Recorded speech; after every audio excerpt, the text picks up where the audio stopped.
Hello everyone. Oh, I need to totally change this. Hang on. Display capture to the other display. There we go. Noob. I think I was testing something.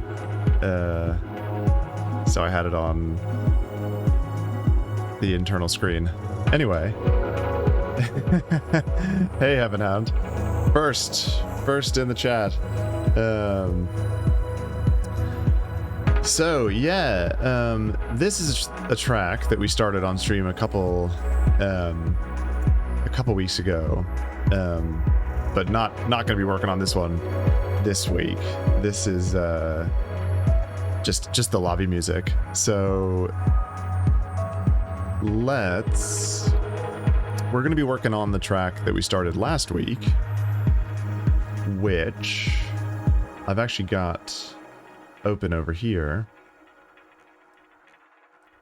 So if we check this out, this is where we ended up at the end of last week's stream. And then call it a day. Just give this a quick listen back.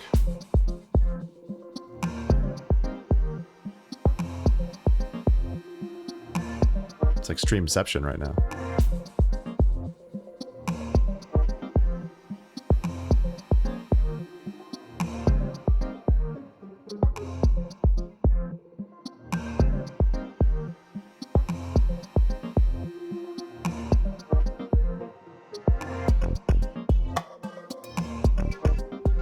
Right.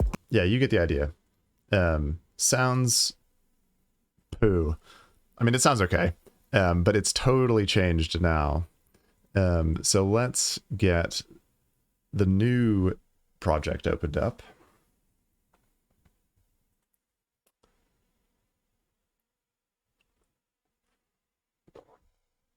How's your Saturday going, Heaven Hound? I'm having a chill one after raging last night with some trance music. Cool, so let's give this a listen now. And it has totally changed.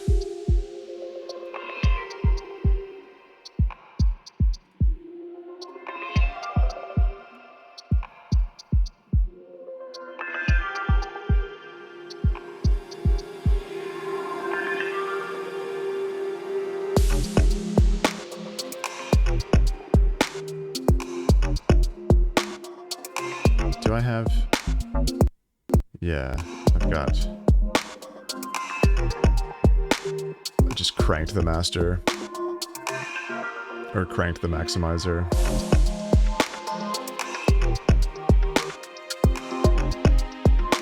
Yeah, that's good. Nice to have a break.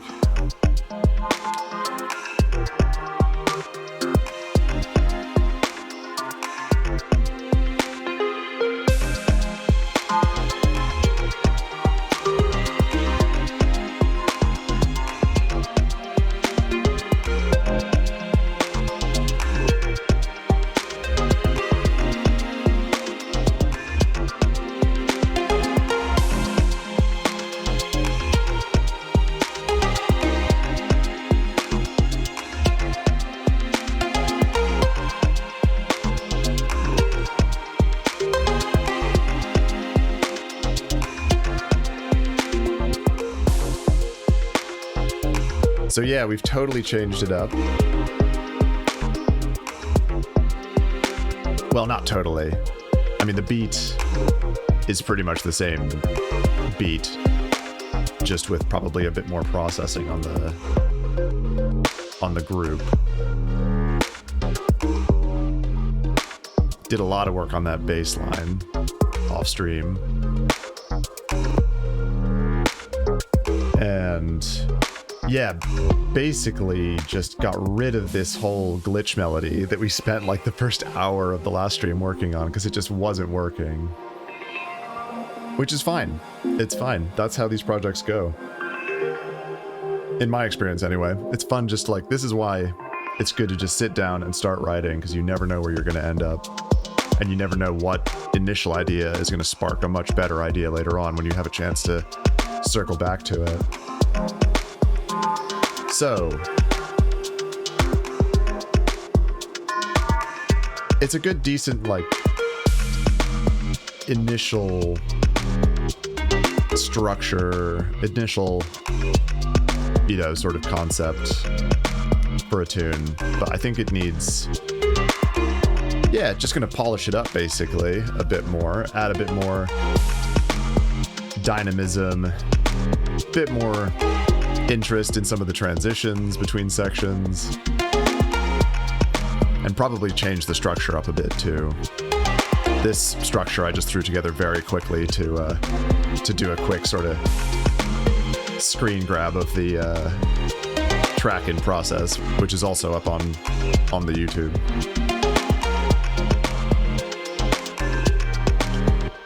So, where to begin this week? The one thing I wanted to try immediately was actually just changing this up. Changing this section. So let's insert time here. Insert silence. Let's grab this whole bit.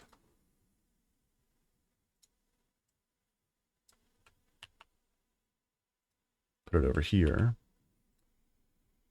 I love that I love how intuitive Ableton is, just using all of the sort of hotkeys or shortcut keys that you would use in word processing, basically. Just Control X, Control C, Control V.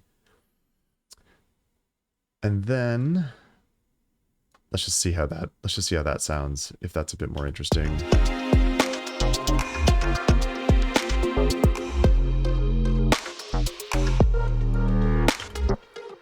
Yeah. It felt too sort of samey transitioning right into this section. So I think we go into the actual wompy stuff immediately here. Let's get rid of some of these drums. I wish the 0 shortcut would work inside groups, because I've been using a lot more like nesting of groups. But you've got to open it all up for 0 to work. Anyway.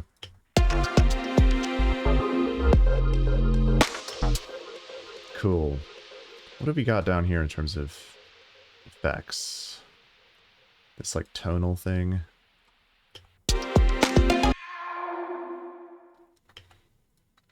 That could maybe be good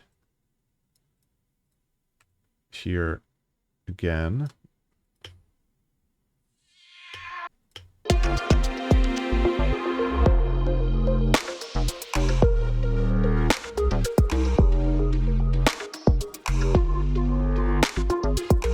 Got some chopped up bits of noise.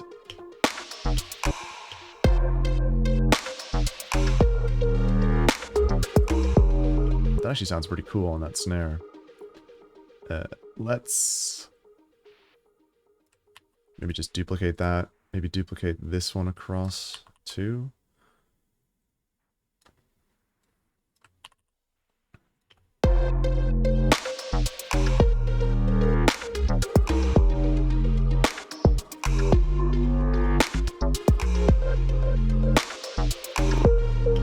Nah, that's too much. Don't like it. Let's just leave it for the sort of first drop snare.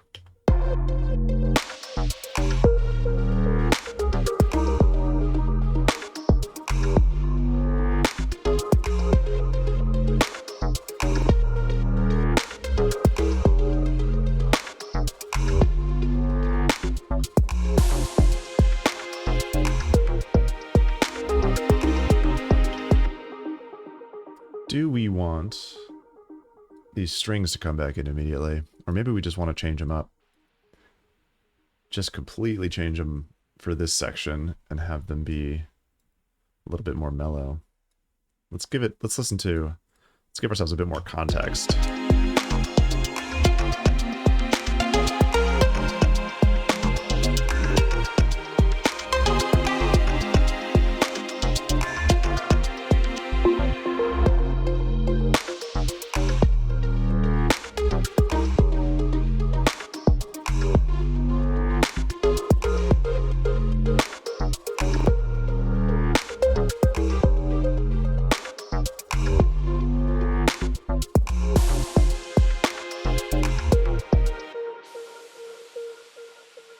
Yeah. I don't mind the strings coming back in there. Let's just consolidate that and maybe just drop them all down an octave for starters.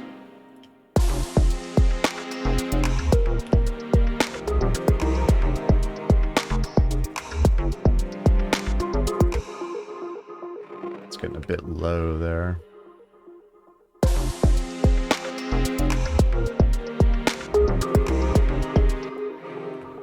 Let's slow them down too, so it's more of a breakdown.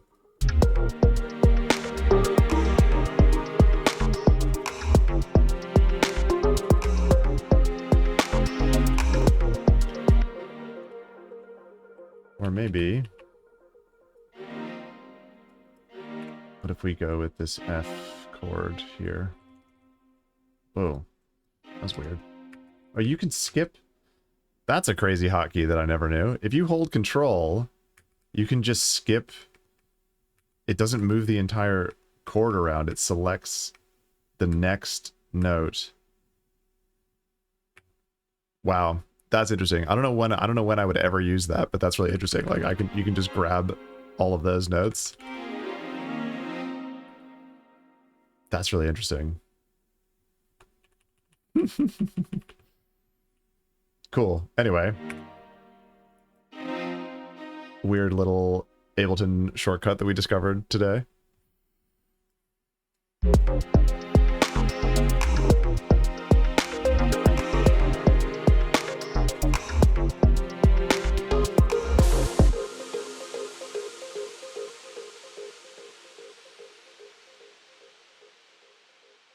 Are we not EQing these strings at all? All right, let's do that. Let's duplicate this channel.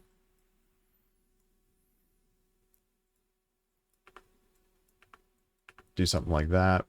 Call this like break strings.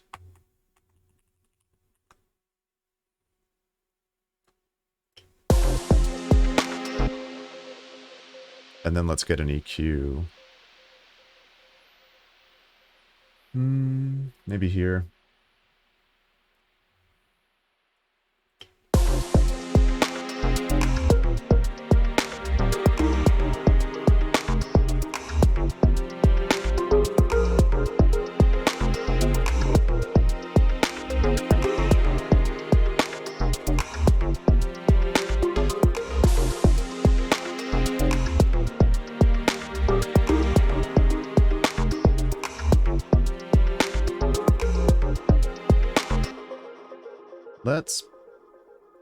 I've got 2 utilities. What have I been doing on this track? Got 2 utilities on this channel.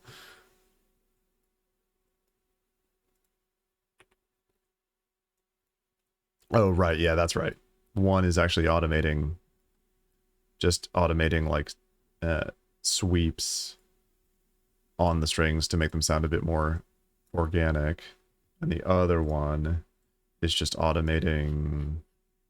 Yeah, it was just automating a fade in. Okay, fine. I actually feel like that fade in is too much when I listen back to the track.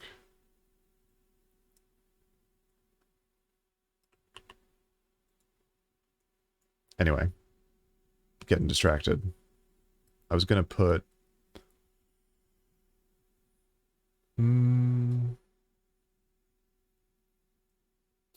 Supermassive. Put a bit more reverb on this channel for the break here to make it sound a little bit different.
Maybe something like that. Just give it a bit more space. Don't know if I like that though. Let's try a hybrid reverb instead.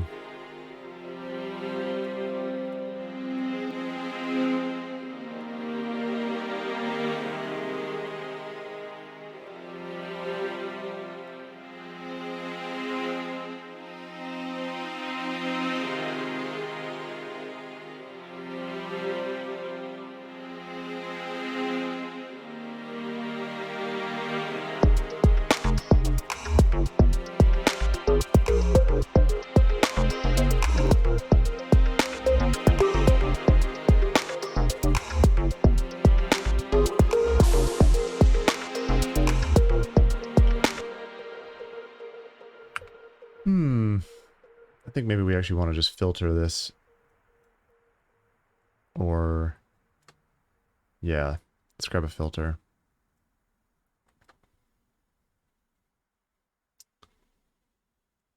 Put the reverb after the filter.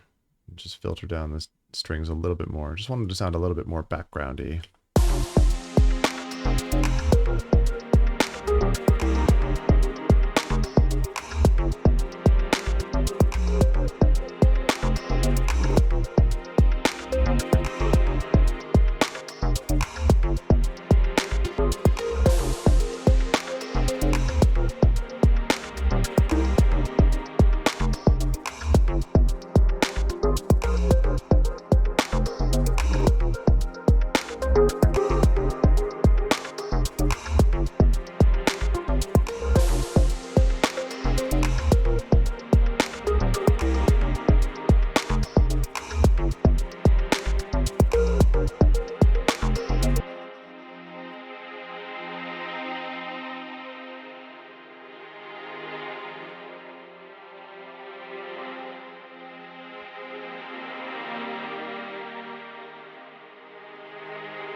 Nah, the supermassive is too much.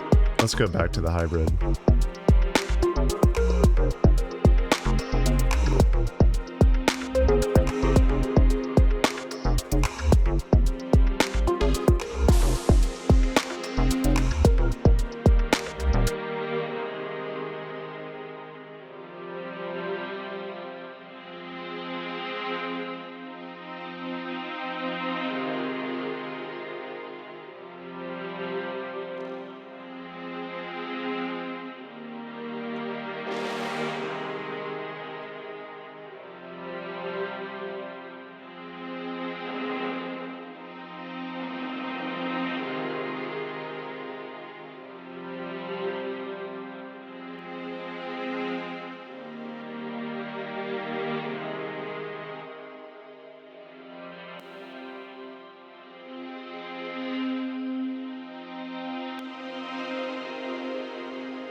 It's a very subtle reverb.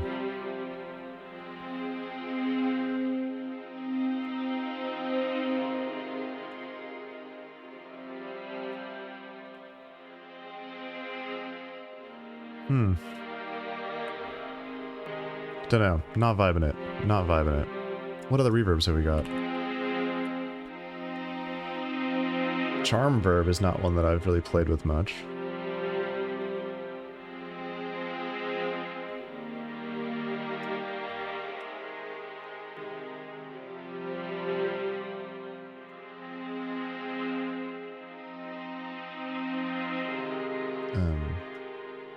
Oh, excuse me. Haven't paid for to upgrade the Melda plugins yet.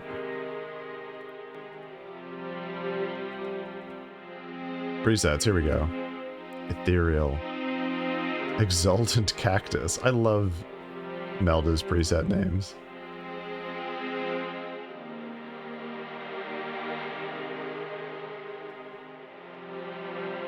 There we go, something more like that.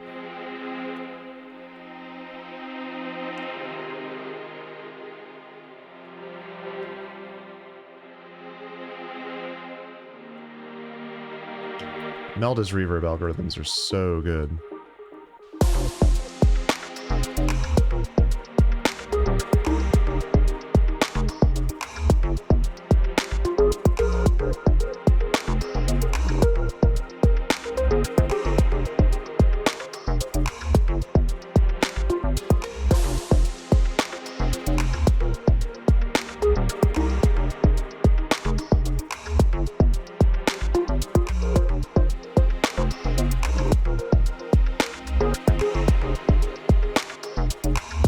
Yeah, I don't think we need that auto filter.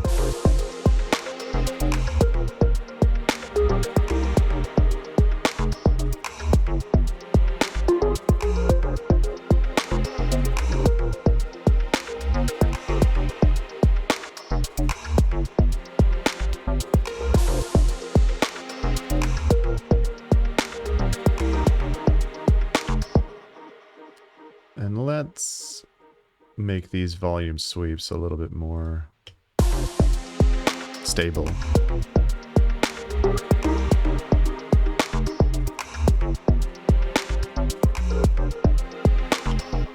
Actually, maybe let's just slow it down like that.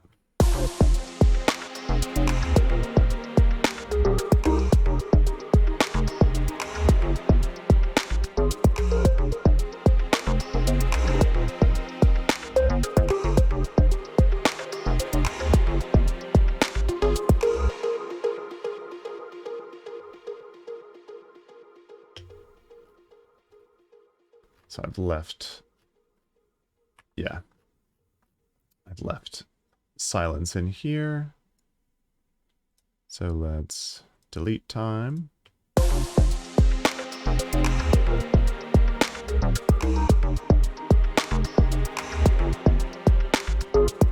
Really happy with how that bass, the work we did on that bass.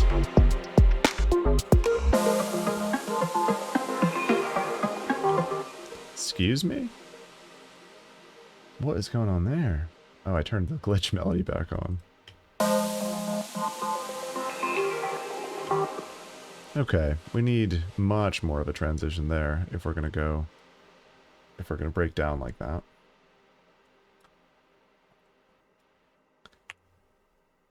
Kill the drums again. Maybe actually just kill this entire measure.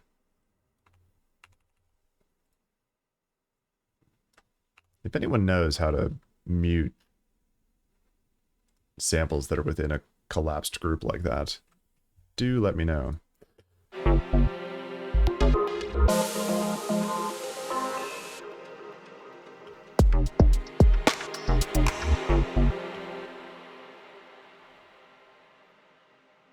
Let's change up the bass here too. Start by moving this across. I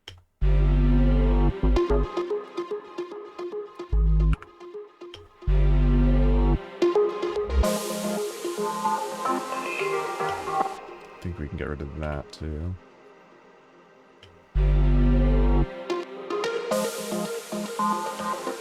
Probably don't need... Oh, you were back here, I think.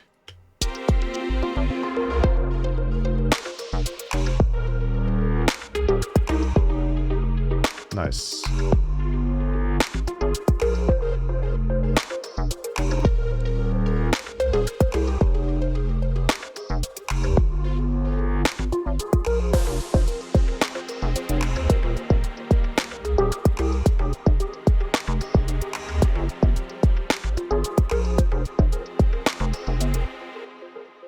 Actually, maybe we keep this. Keep the high layer.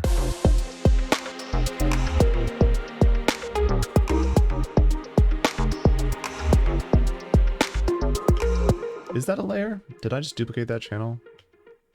For no reason? No, it is a layer. Let's rename it. So we know what we're doing.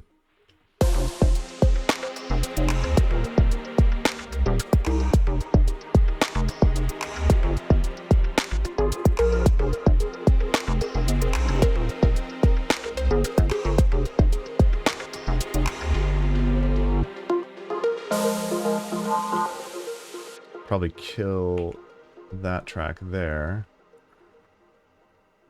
Make the noise calm down a little bit, probably.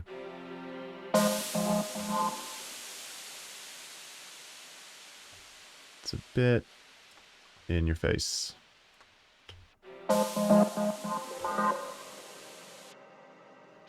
Cool. Let's actually move this texture back here.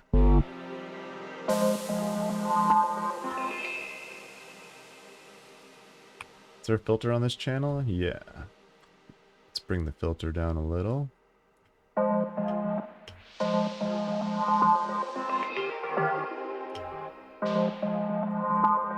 That's too much.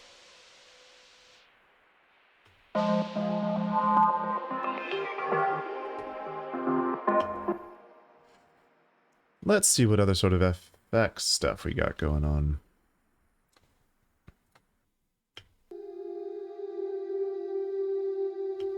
Yeah, let's grab that. And where are we? Here?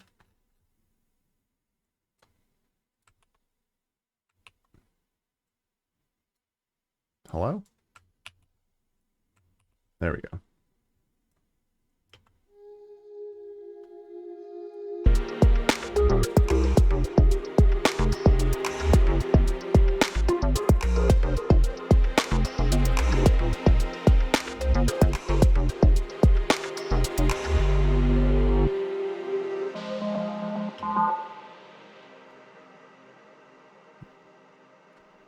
Maybe have it like a little sweep into the breakdown.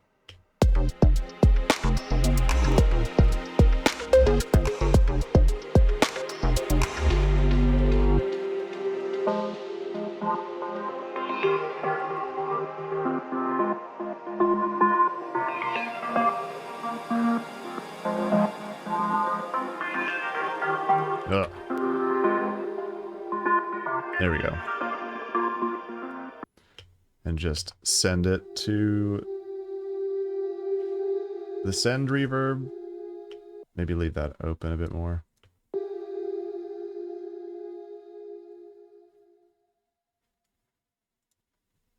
Don't know how much that send reverb's actually doing.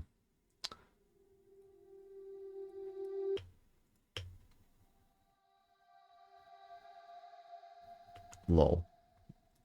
Very little. Very little. Let's... Okay. I think we can cut more of the low end out of that. Pump up the high end a bit. And...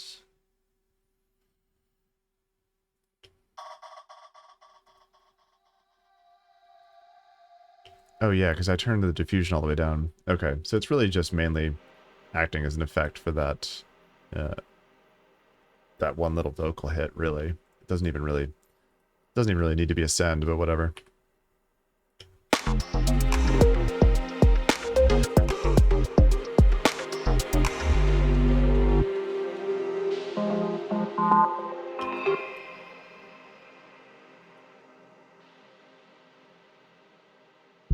Okay, I want to signal this breakdown a bit more.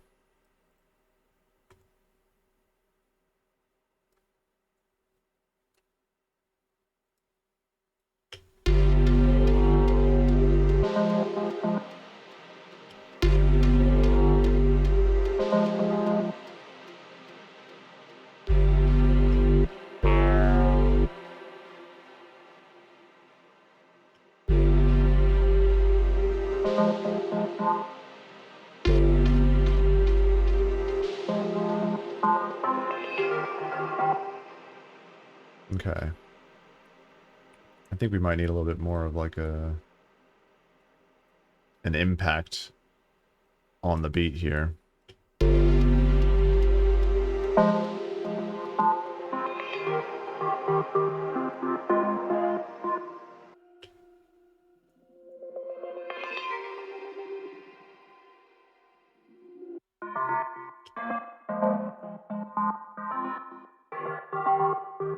I think I've got the Gate Lab randomizing. Yeah.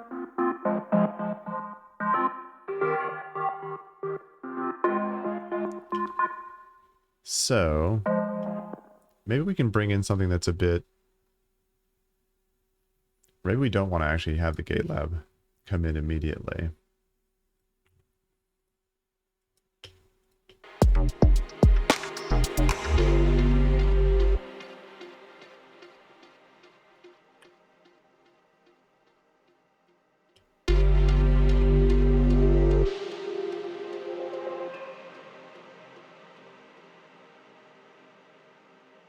Where are... We didn't grab... Let's grab this little bass. We've got like a little like bass effect layer thing going on here. Let's just grab this. Bring it in here. And give it its own reverb.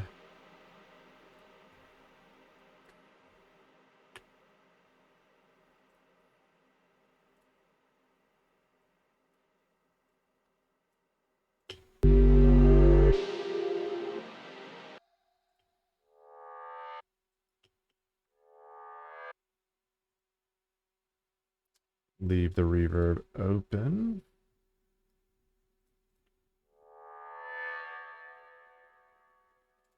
Try shimmer.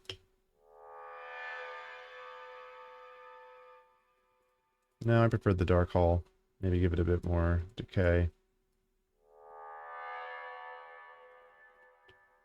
Yeah, it's very quiet. You can probably make this sample a bit louder.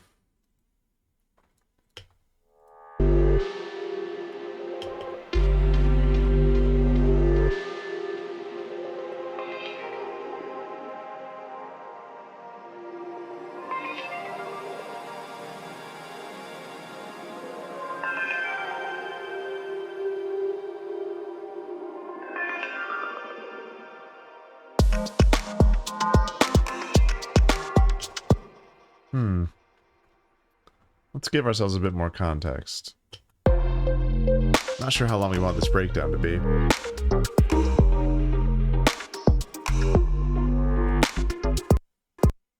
Oh, some plugin on here is making it freak out every time I hit save.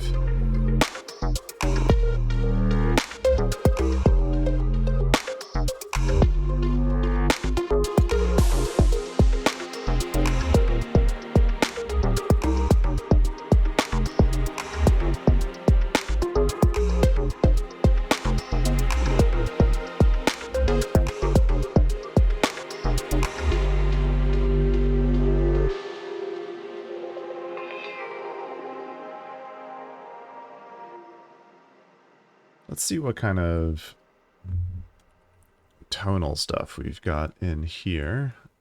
Got all this good Vengeance tonal stuff that's like super old. Wait, what key are we in? Are we in F sharp?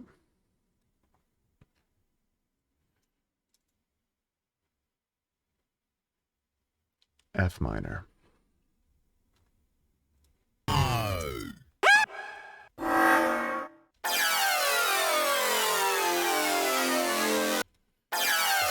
I feel like I use that sample all the time, but it's a good one. It's a good like down lifter. Let's see if we can make that work here. No, not MIDI.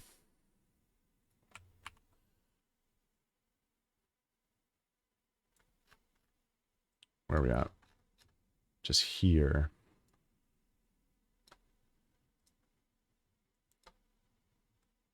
And put some aggressive filtering on it.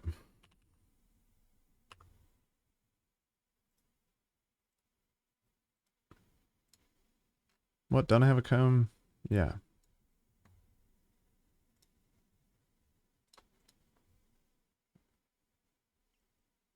Large? Writ fuzzy?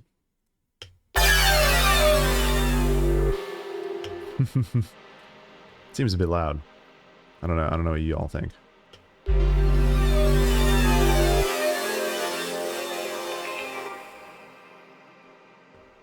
Let's pitch it down an octave. And we're gonna definitely need to cut the lows.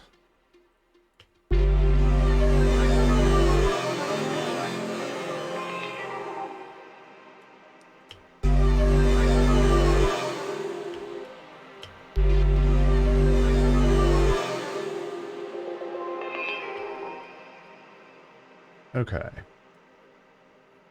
Now it feels like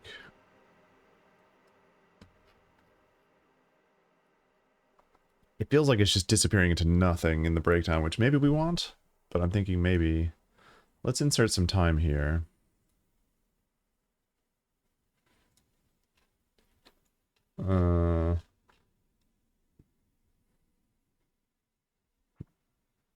Move you back over there.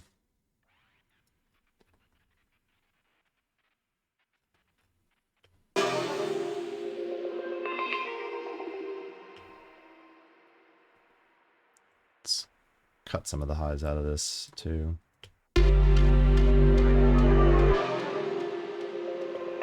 Cool. So now what I'm thinking is, let's duplicate this pad channel.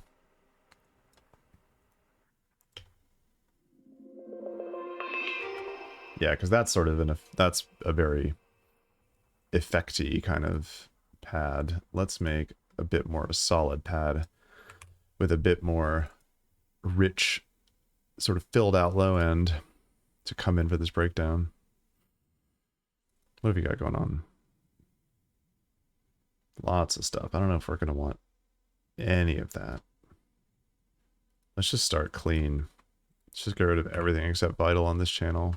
Let's call this break pad. Super basic. Let's see what kind of nice pads we got here.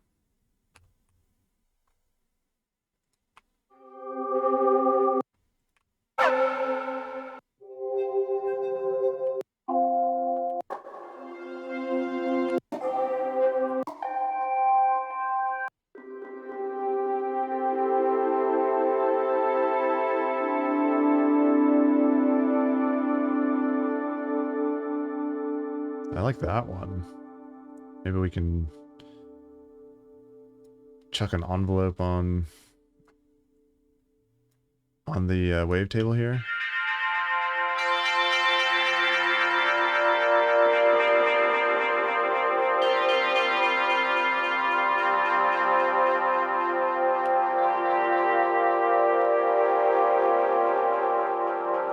Clipping, as usual, with as usual with vital patches.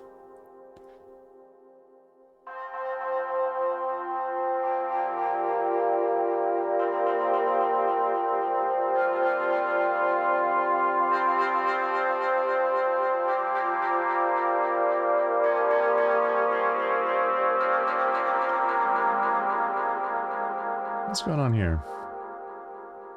Something sounds out of tune. Let's turn on this filter.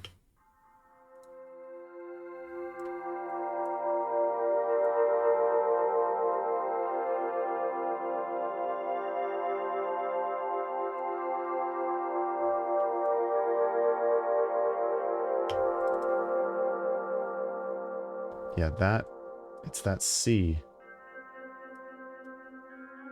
Or the D. Are we even in F minor? Who knows? That D sounds super out of tune.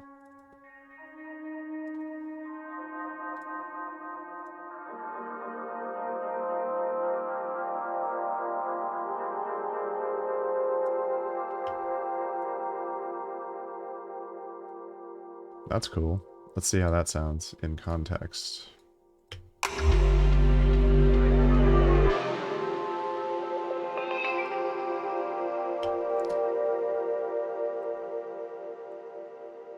Let's pitch both of these down in an octave.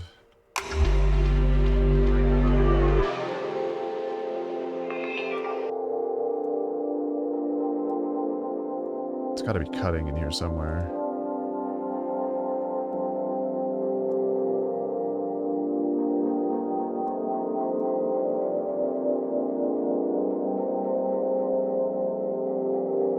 I think the delay is a bit much too. Let's take off the internal reverb.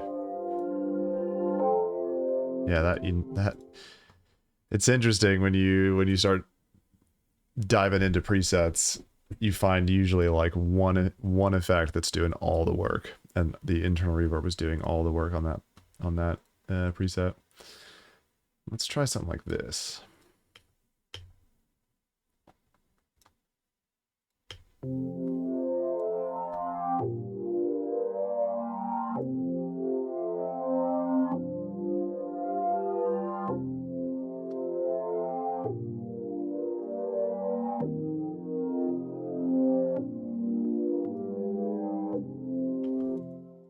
Don't think we want it moving that quickly. It's not a very fast moving pad.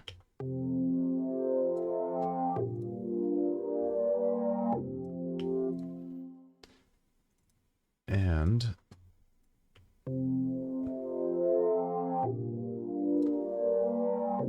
turn down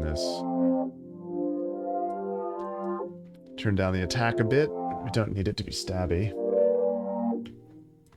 I think we don't even need it to be this fast moving. Let's multiply those.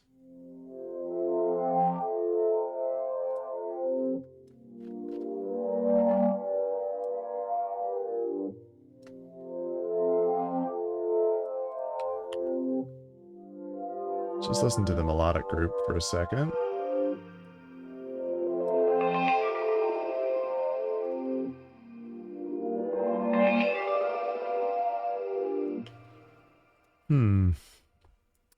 Hey, Lulu the Small. Thanks for the follow. Hope you're having a good Saturday.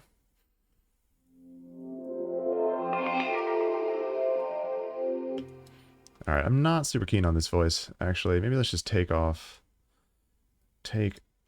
all this movement on the wavetable.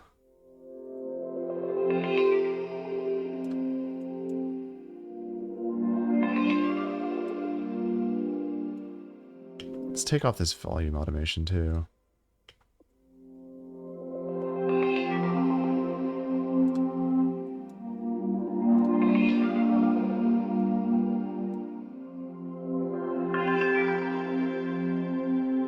Oh, getting a new guitar. Nice. That's awesome. I'm good. I'm just having a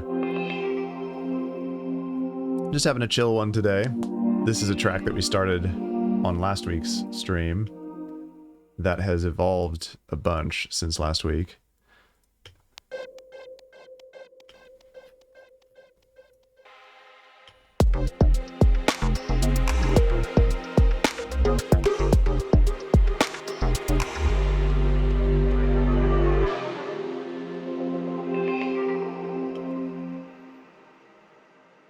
Not sure I'm digging this transition yet. Let's mess with this.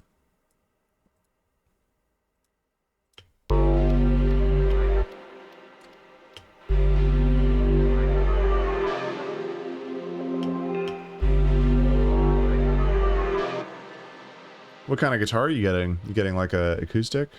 An electric? 6-string bass?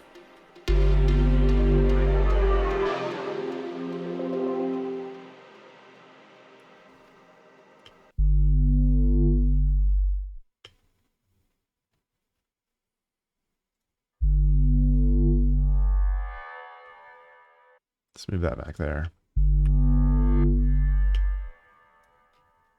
And fix the reverb.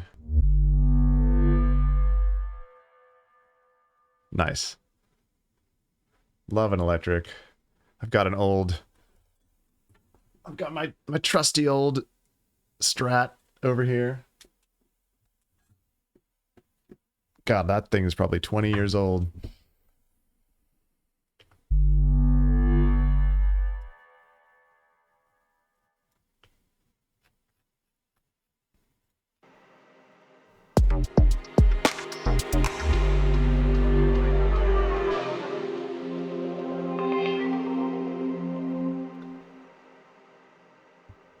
Cool.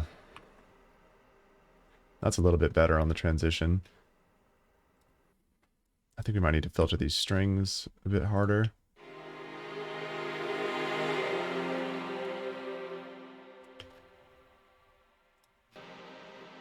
And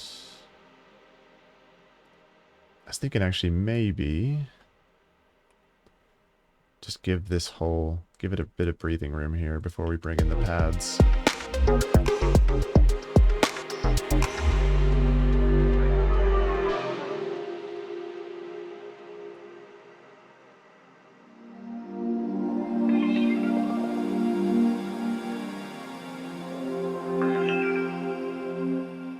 Yeah, that's better.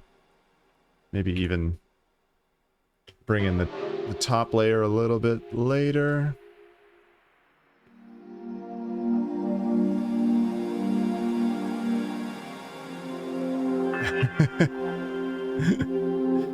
Yeah. Yeah, I hear you. I've bashed my guitar against the wall so many times over the years. The neck is totally like the action on the neck on my guitar is just ridiculous. Like by the time you get down to like you know, like down to the end of the fretboard, the strings are so far off the fretboard, it's just ridiculous. And like I took it into somebody to get looked at, and they were like, there's nothing we can do. Like it's so warped. They were afraid that if they tried to, you know, get in there in the like and adjust the tension bar in the neck, that they would like break the neck off. That they were worried they had to like screw it down too much. So they were like, you should just live with it. Just live with the action being terrible.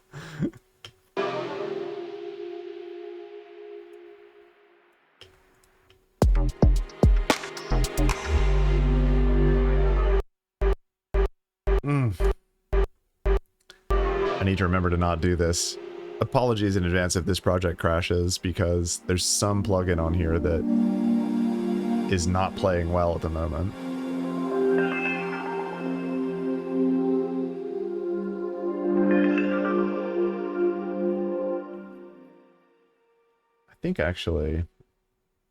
I think I'm liking going into a very, very mellow breakdown. I don't know if we're going to like it in context, but let's consolidate this, duplicate the speed on these here too, and then double the length of this filtering too. See how we like that.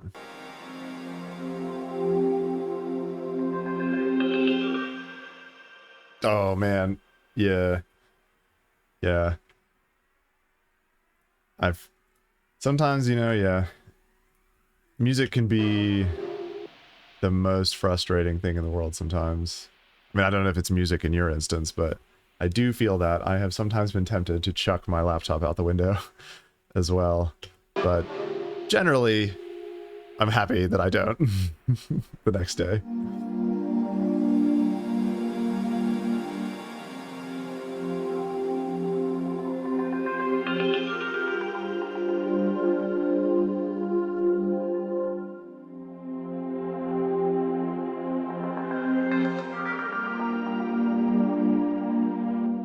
Okay, let's bring this frequency.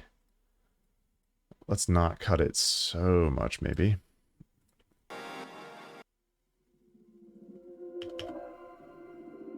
Or maybe for when we first filter it in, we come from nothing.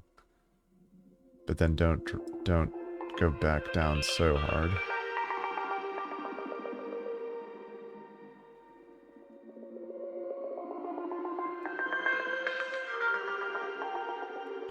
Like that.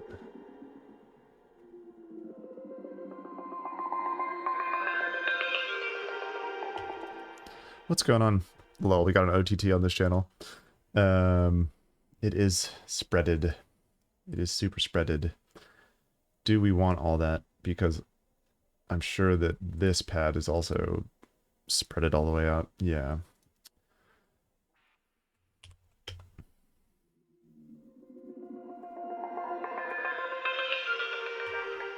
Let's actually auto pan.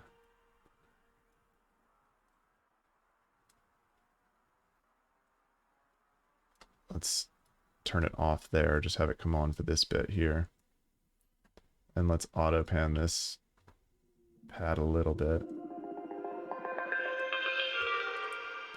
And maybe turn the spread down. Let's see if...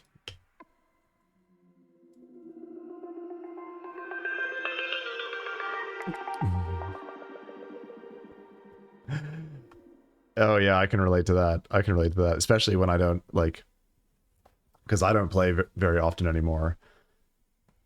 Although I was getting back into it more recently. I was doing a bunch of like jamming to metal tracks, which was super fun.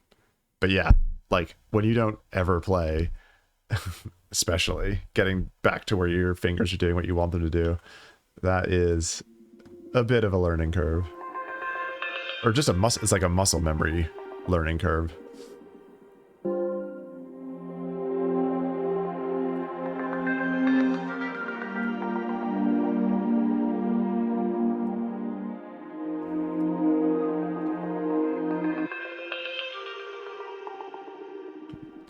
Maybe give it a little bit more on the auto pan. I like that a lot more.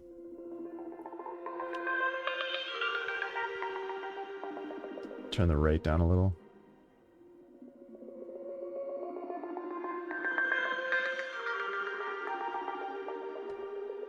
Cool.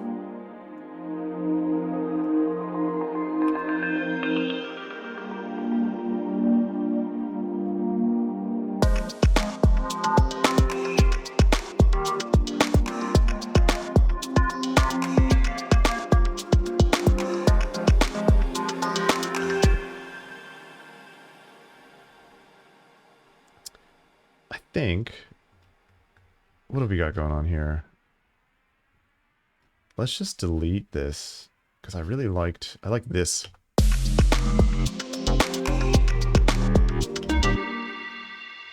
You've got that lead coming back in there too, so that's gonna all right, let's do this a little bit more thoughtfully. So let's just copy this across.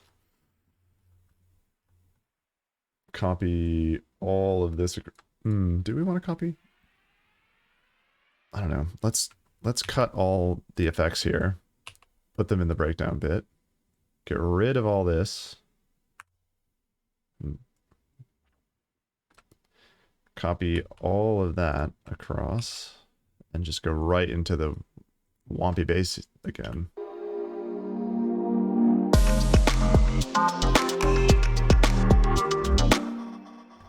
Nice.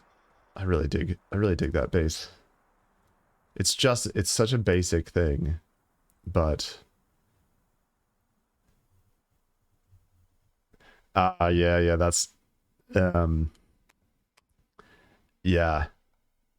I can imagine. I used to play piano a little bit when I was younger. I can imagine it is very different muscle memory between the two. What's going on here?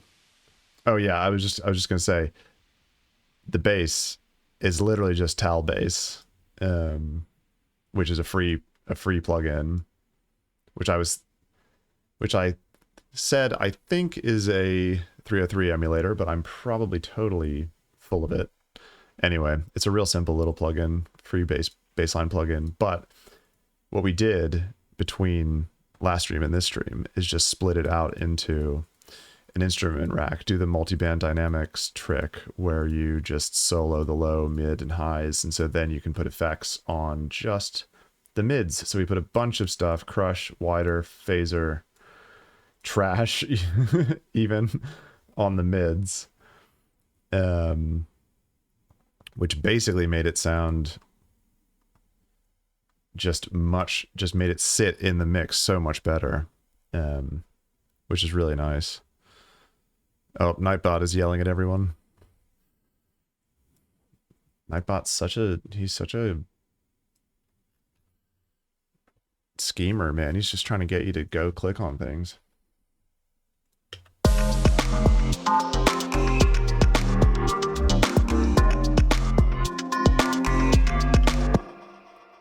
All right, do we like that? Do we like going straight into that? Maybe we cut this out.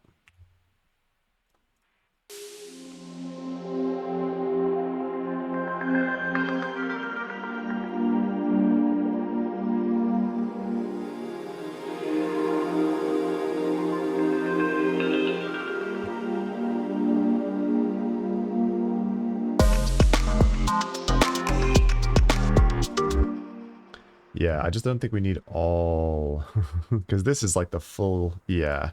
Let's get rid of a lot of this stuff. Maybe start by getting rid of at least those 2 layers. Let's just have one kick. Maybe not even have the snares immediately.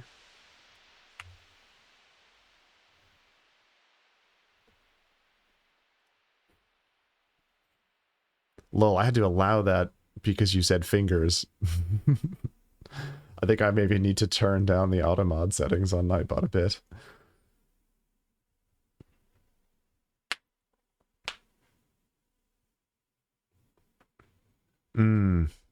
That's cool. That's cool that you picked it up during lockdown. Yeah,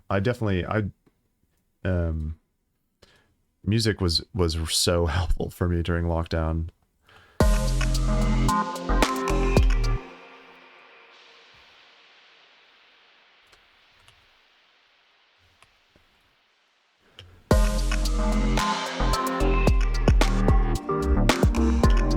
Oh, that's weird. It didn't copy across the snare.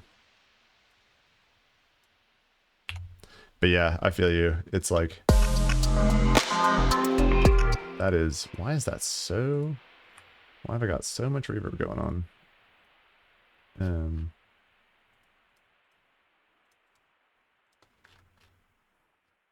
Is everything being sent? This being sent?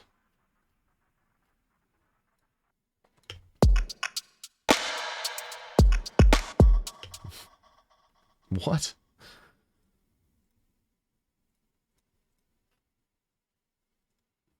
I literally don't know where that send or where that reverb's coming from. I mean, I think it's got to be. Did I put? Is there reverb on the whole group? Yeah, but that's just like room reverb.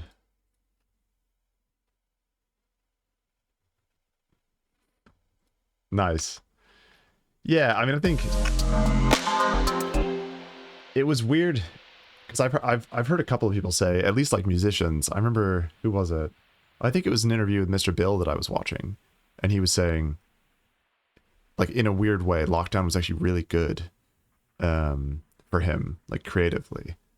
And it's awful to say, or like it's so crazy when you think about like what the world was going through and how much human suffering was happening, and the fact that like some people actually flourished during lockdown is just like, you know, it's interesting. It's really interesting how it affected everyone differently. Okay, what is going on with it? Honestly, what is going on with this reverb on this? Is it... Okay, oh, it's not on the snare group. Okay. It's just on the clap.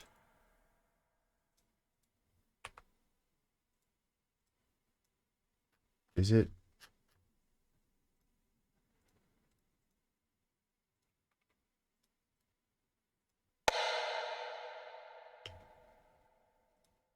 Okay. But why is it ducked? It's not doing that. Oh, I see. It's because I was just using a teeny tiny snippet before. There we go. Oh, no. Copy. There we go. Okay. There we go. We figured it out. We got there in the end.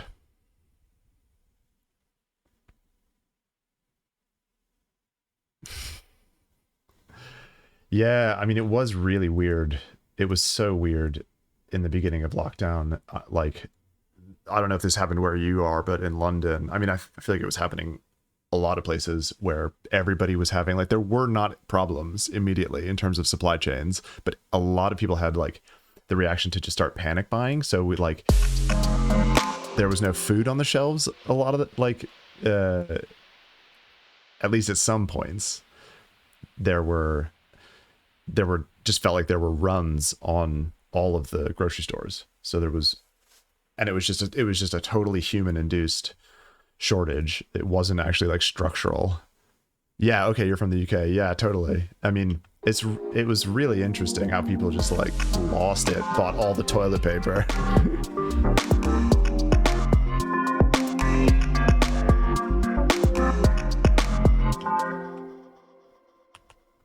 Okay, cool. I'm digging that.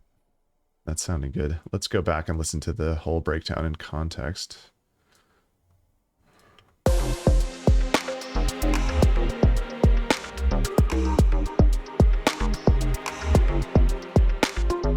feel like we need to back this reverb off a bit.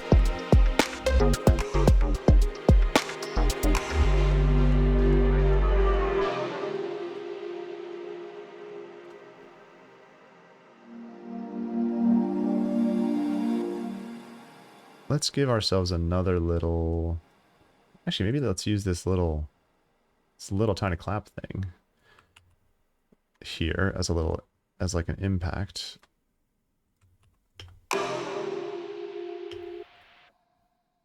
Let's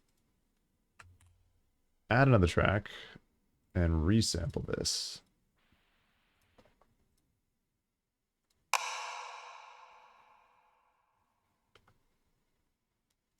And just cut it off there. No, let's not fade it first. Let's consolidate that. Reverse it into...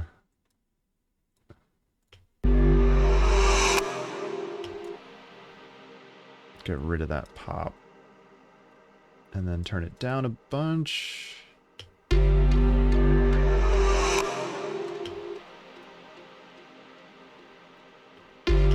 And then... What was I going to do? I was going to... Let's just duplicate this. Go back and get this. Oh, that's interesting. What's going on there? I thought that these were... Oh, because of the delay. It only grabbed one channel. Okay, let's try to resample that again then. Let's move it over here.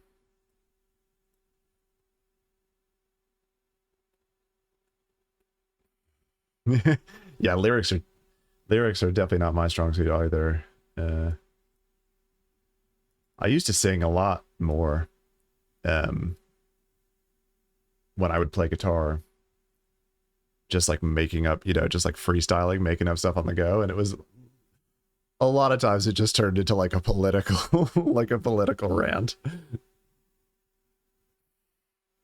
Just be like, why is the government so mean to us, man? But that was like years ago. As an angsty teenager singing and playing guitar. Solo. There we go.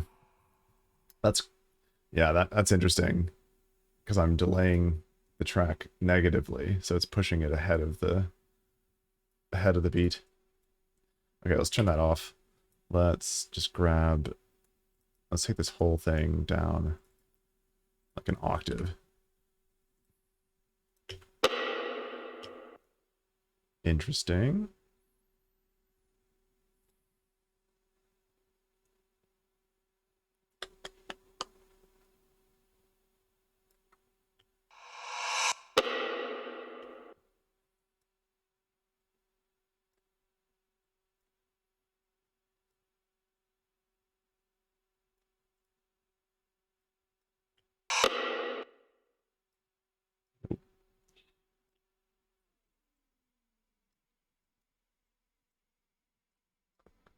Maybe something like that. Maybe we just need a good old, like, kick impact. Yeah. That's not doing it for me. Let's... Do I have any, like, impact things? Damn. Thanks, Cymatics. That's, like, exactly what I had in mind. This is gonna be super loud.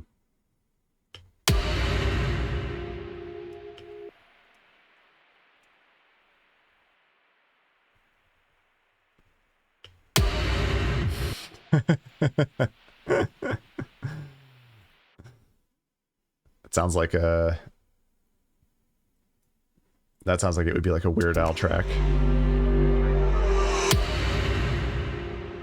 Okay, that's a little bit aggressive. Why don't we just cut this and turn it down a little bit on the, just on the actual kick itself. Okay, then we need to crossfade that. Maybe that's too much crossfading, because now it sounds like it's phasing.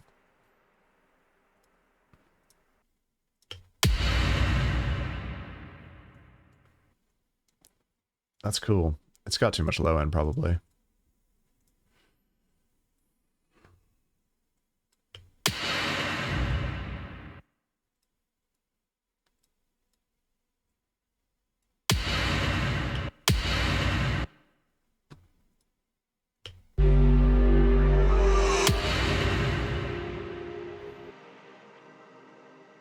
Gonna turn...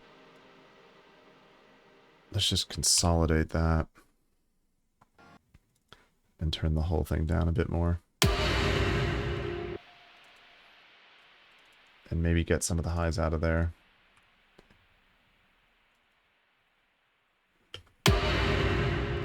Yeah, that's a bit better.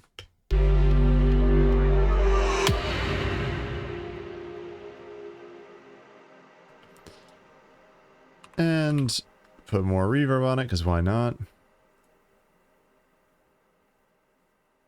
Oh, let's see what sort of internal Ableton presets we got going on. Cathedral, huge.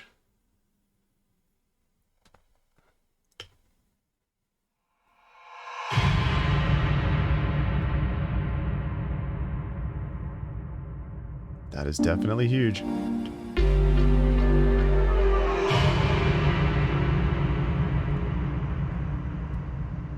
I don't think we need that. A bit much boosting. Ooh, maybe we do need a little bit of boosting. If we're at 100% dry wet, why don't we just turn the dry wet down? Yeah. Just put it right on the edge.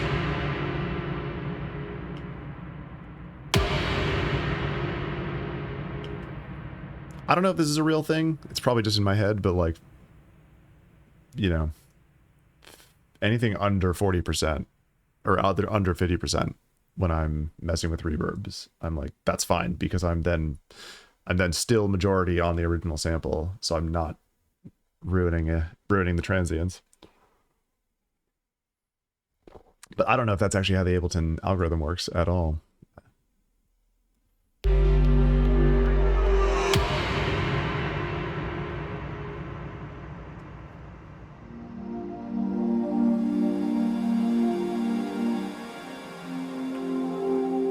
I like it. It's so dramatic of a breakdown, but I like it.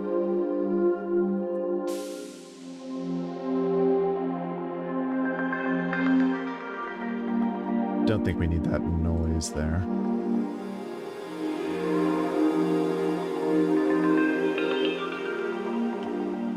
Put you back here.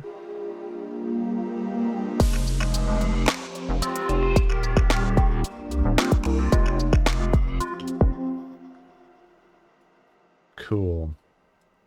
Then let's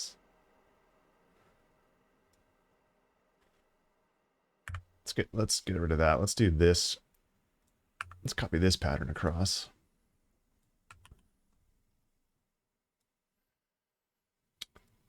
Let's call this drama llama. I'm sure I will remember what why I called it that. And yeah, where's the bass? Okay, so the bass is womping every measure, but I kind of like the straight time snares in this bit.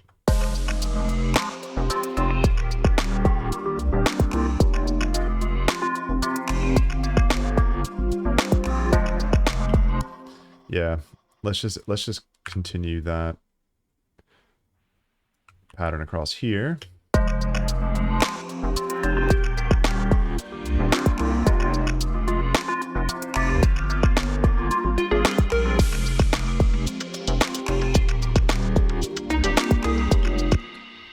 Nice. Let's get rid of... Oh, is that pad just... Yeah, that's the pad. That's the brake pad. Let's kill that here.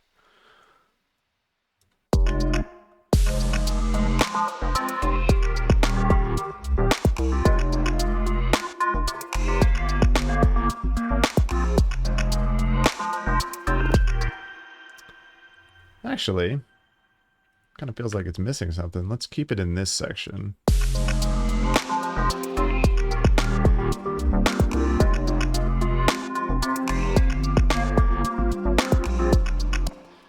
Yeah, fine. I think we can just slap a utility on there and bring it down a couple dB. And just have that come on for this section here.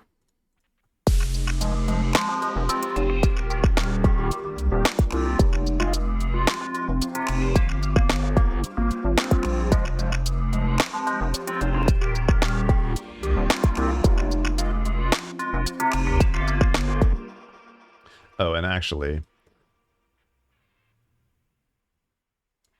yeah, let's continue.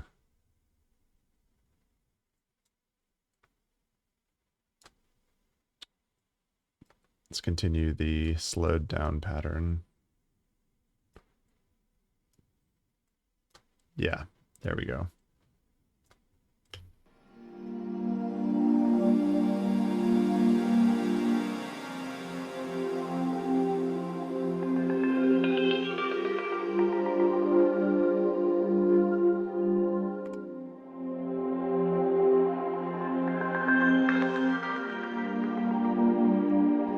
Keep an eye on our levels, but we are still just going into a limiter anyway, so who cares?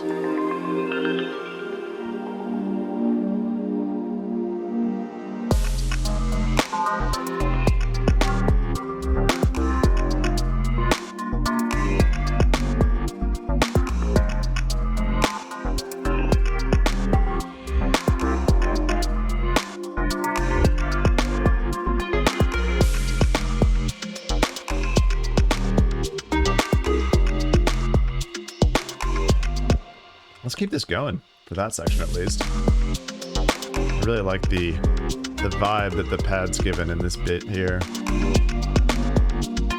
Yo, Zyorb. Thanks for the follow, mate. I don't know if I pronounced your username right at all. Welcome to the stream. Oh yeah, we've got the... I did. Excellent. Excellent. Hope you're having a good Saturday. What are we doing? Let's go back to this breakdown. I'm really digging this tune.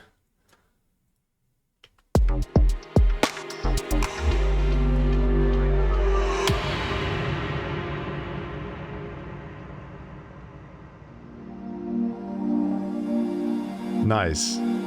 Yeah, nice. Yeah, that's good to hear. Glad you're digging it. Yeah, I love watching people. I love watching anyone write music in Ableton. Honestly, actually, I like watching people write music, no matter what DAW they're using. To be fair, it's just fun. It's just really fun watching the creative process in real time, I think.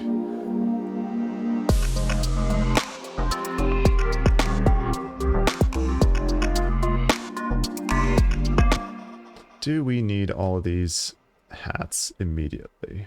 Probably not.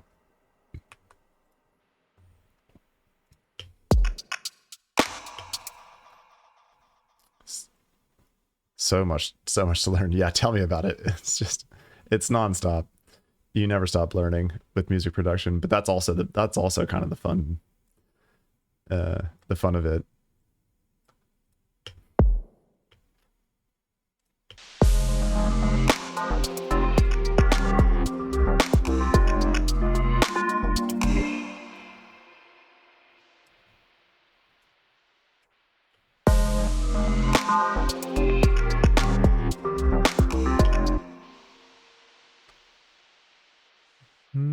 Start them there.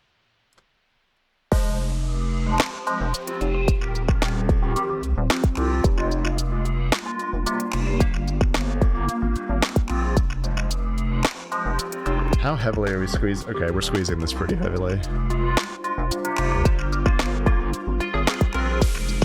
Yeah, nice. Yeah, I feel like I really like the sort of sweet spot between like heavy bass and chill melodies.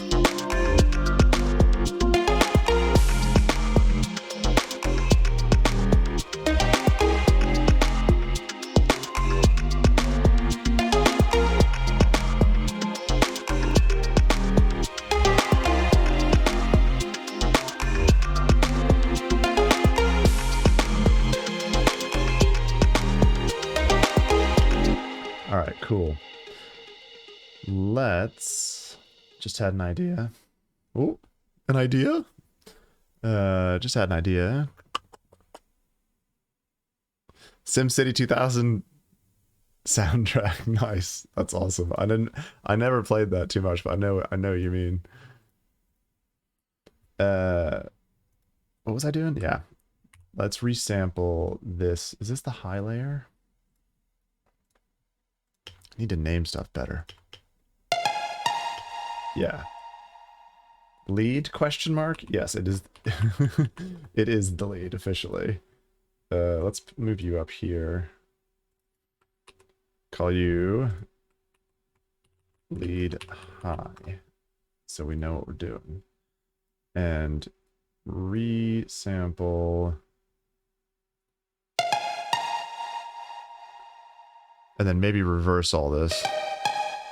That was my brilliant idea. Just resample and reverse it.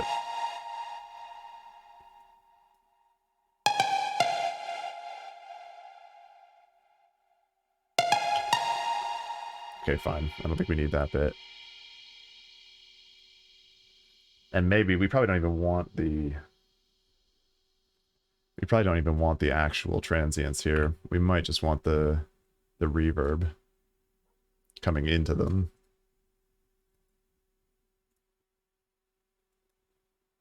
Let's solo the melodies.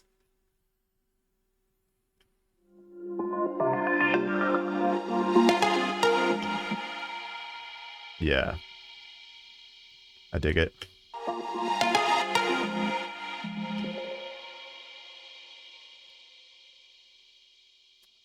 Hang on, I'm being a dum-dum. It's probably easier just to flip this whole thing around. Although, no. What's the shortcut for redo? Nothing to redo. Lol. Okay, never mind. Oh, God. There we go. Undoing too much. Let's actually just do it this way, because then we know you sit with you, and so on. so we're getting the right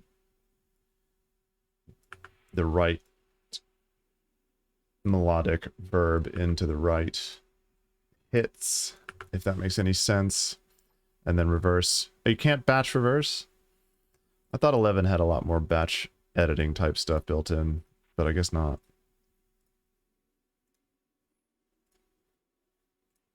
Okay, there we go. Yeah, reverse into all these. And then can probably just duplicate that. Hit save. Come on. Okay, maybe that's going to be excessive, but let's give it a go.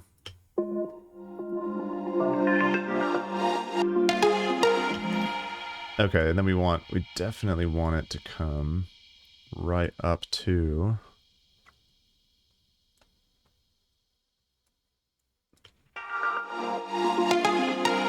nice. Yeah, I was saying earlier, I love all the hotkeys that are just the same as word processor. Just Control D everything. Control C, Control D.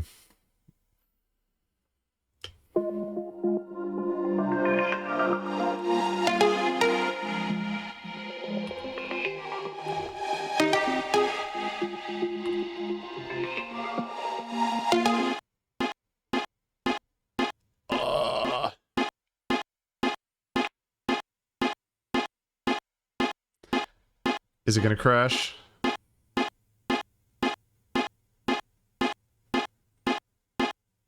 I think it's gonna crash.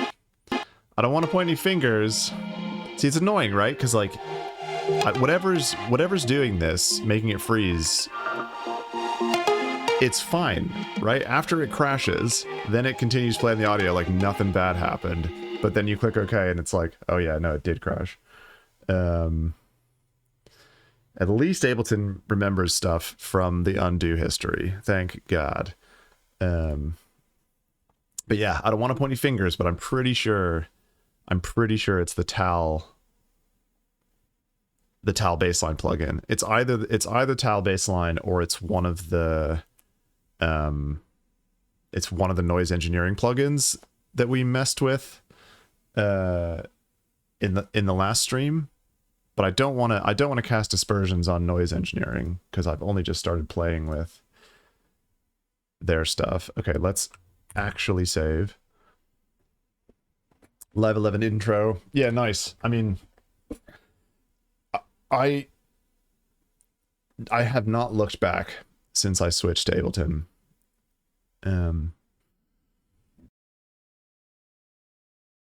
Oh, excuse me. I started with Reason way back in the day. A friend of mine gave me like a cracked copy of Reason 2.0, I think, like ages ago. I don't even know. Like Reason's on like 13 now or something. Anyway.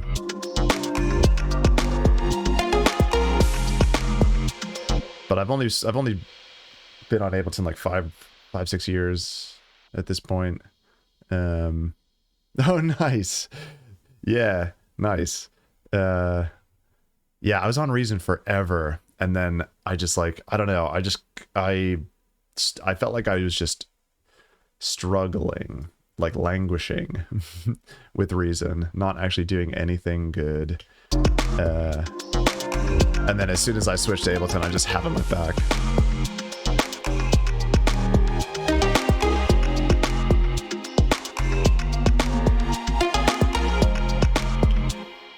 All right, let's maybe filter these in a little bit harder.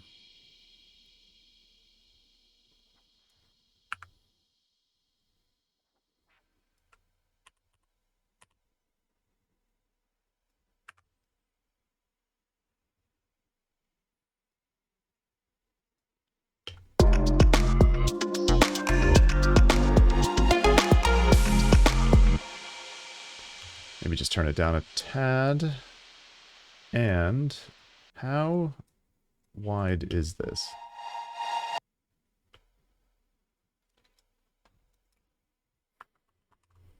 Is it ridiculous to put wider on it?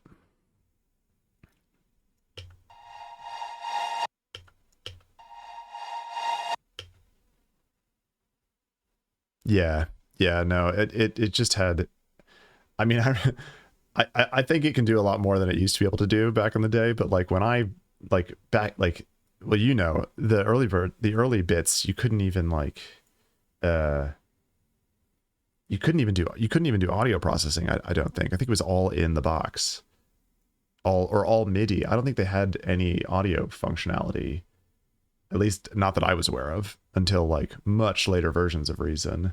1999 Fruity Loops. Wow. Was that like version 1.0? I think Fruity Loops came out around then.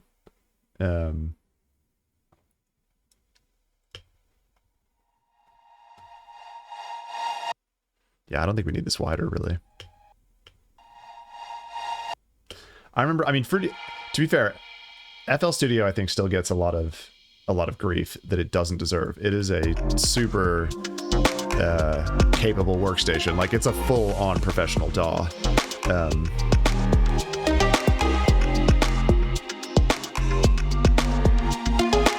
But I've just never played with it. I just find Ableton very intuitive.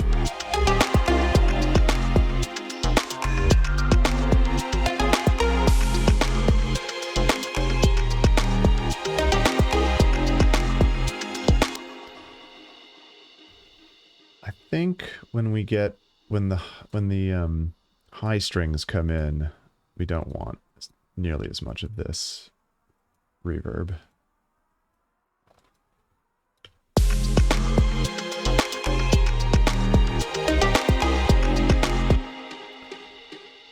Actually, let's try something else.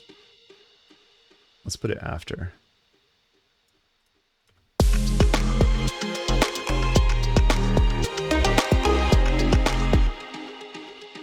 Oh, nope. Let's grab all these again. Move it down to, say, here. I think it's just getting chopped off by the sidechain.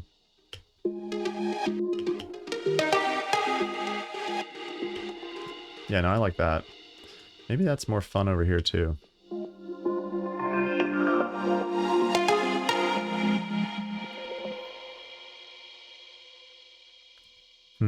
No, so I'll just leave that for now. Maybe come back to it.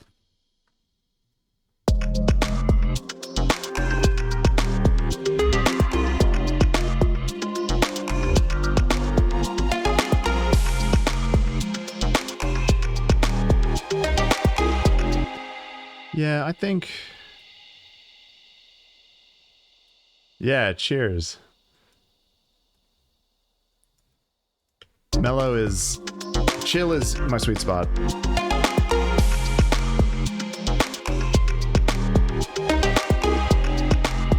Like, I like heavy beats and heavy bass, but whenever I try to produce stuff that is like banging, like dubstep or drum and bass or something, it just doesn't...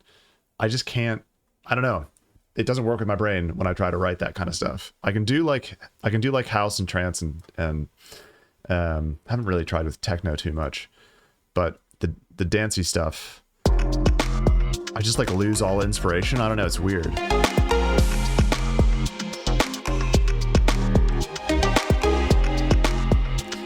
No, screw, let's do the same thing. Let's have this after. Oh, nice. Do you stream? I love watching drum and bass producers is mind-blowing to me. Like, that stuff is so hard to make.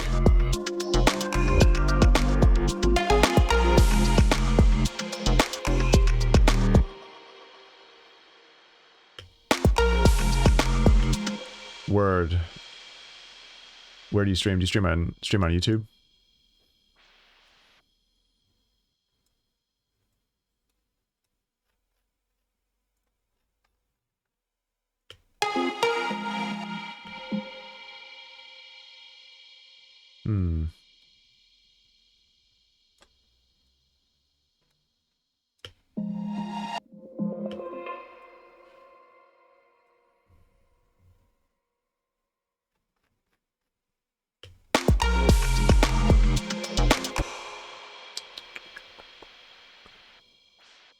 Just go right to the middle of the Oh, nope.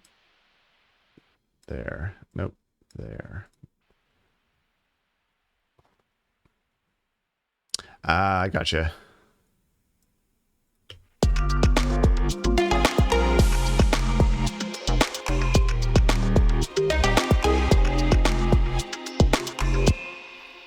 Okay, I think we don't really want that bit.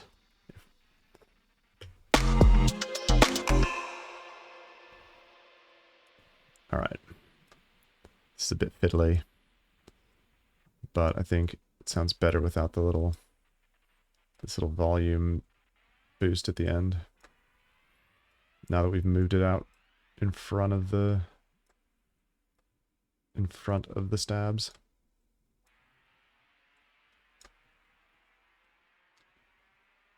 Yeah, okay, we'll copy those across.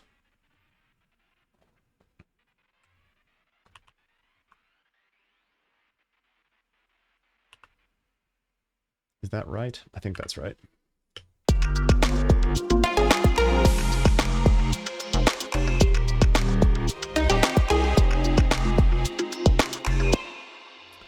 And then I think it wants its own little reverb. Let's get rid of that wider.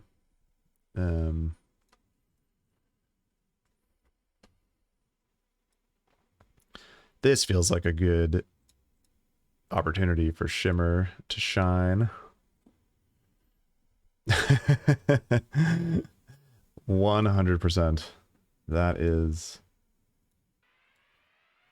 I feel like most of the stuff I write falls into that category.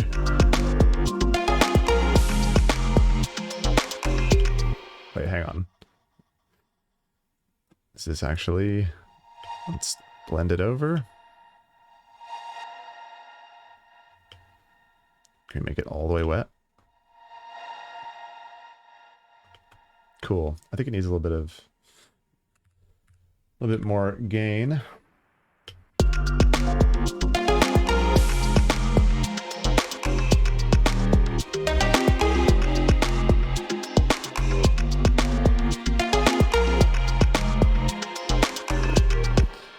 Okay, now it's with the dry wet at 100, it feels late.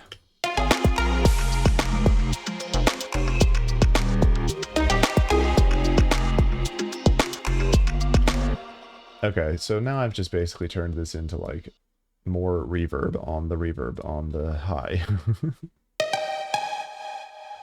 Like, does it actually add anything? Not really. Not really.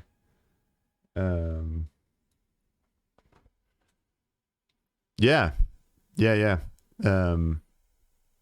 Basically, because discoverability on Twitch is so bad, I while I'm streaming, I'm also recording the stream on my PC to then upload as a VOD later. So I do like I've got like original stuff on YouTube. I've just started streaming pretty recently, so I've got like production streams up on YouTube and also just like DJ sets as well. I'm trying to do like, basically what I'm doing at the moment is just like DJ sets on Friday nights and then production streams on Saturday afternoons. But then also like random, you know, just like having YouTube for random other videos and stuff. Like I did like an hour-long generative ambient patch on VCV Rack a while back, or not too long ago, to be honest. Which is super. I mean, VCV Rack is so fun. I want to do more of that stuff, but it's just very time consuming building the patches and then, you know, recording an hour of a generative patch, you know, converting the video, uploading the video.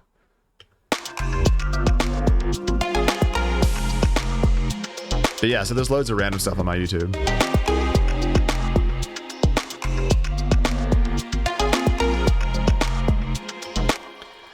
All right, let's compress.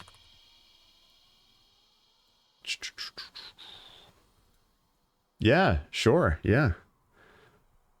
I love listening to other people's stuff. Let's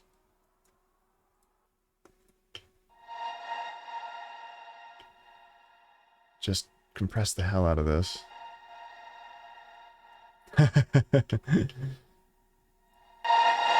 No, not makeup. Let's just pump it.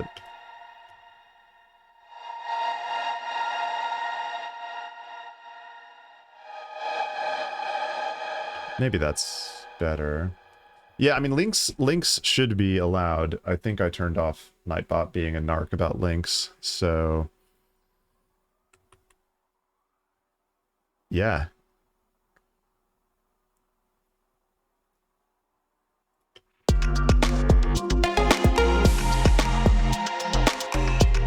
Nice.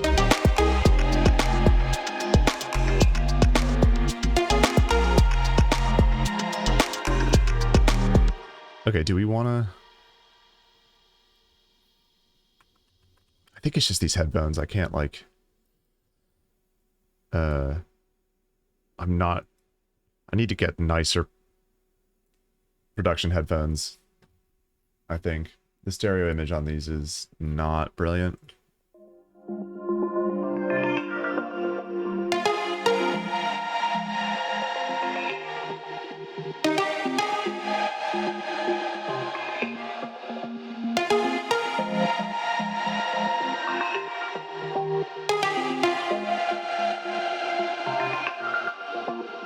Okay, definitely getting phasing there.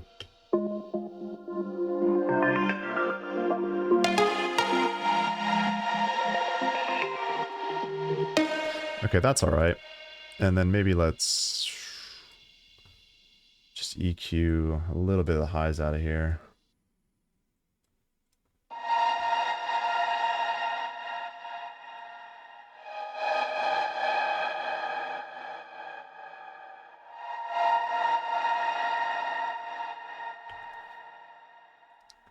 It's quite noisy.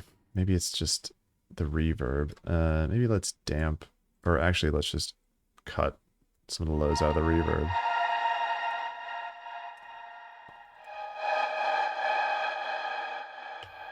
And maybe just crank up damping.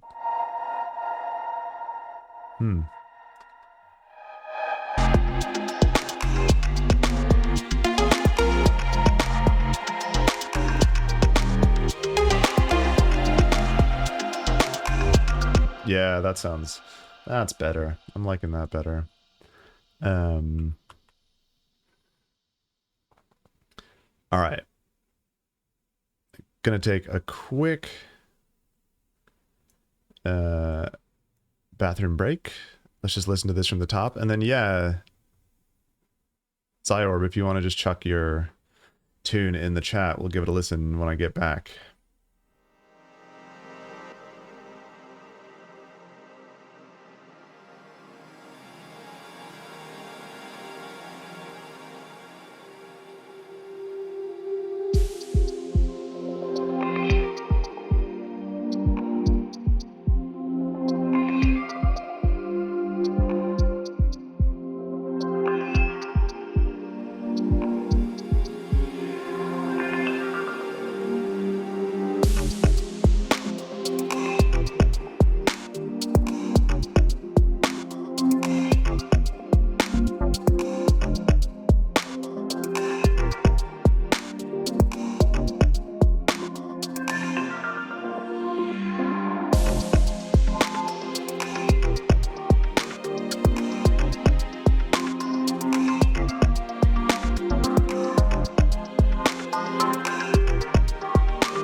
Yeah, I think I'm happy with that change of the structure. Let's go. Let's keep working on this second section. Actually, let's go back to the breakdown again. I really like the big drama llama impact at the breakdown.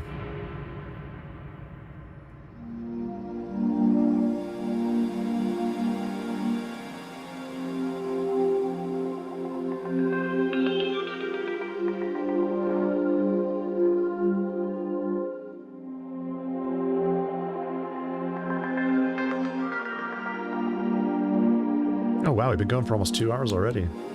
Man, time's flying with this track. I dig this track. Nice. Okay, let's take a break. Let's hit save so we don't crash Ableton again. Let's check this out.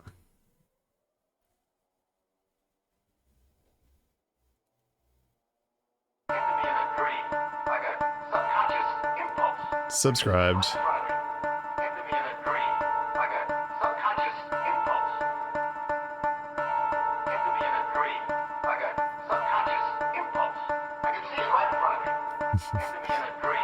This is an older one? Okay, cool.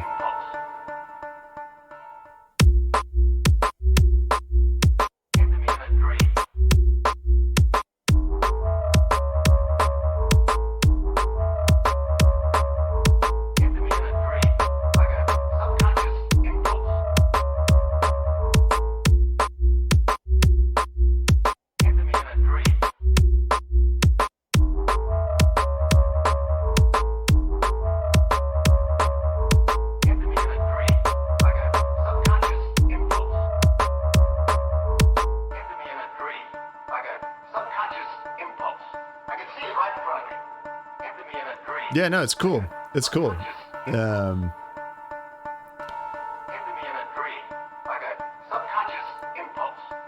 mean, I'm trying to give you feedback that isn't just like what I would do personally.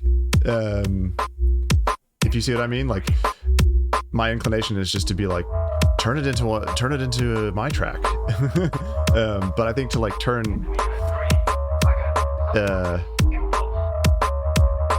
to give you feedback that is actually specific to the tune and like would be useful for this tune. So I think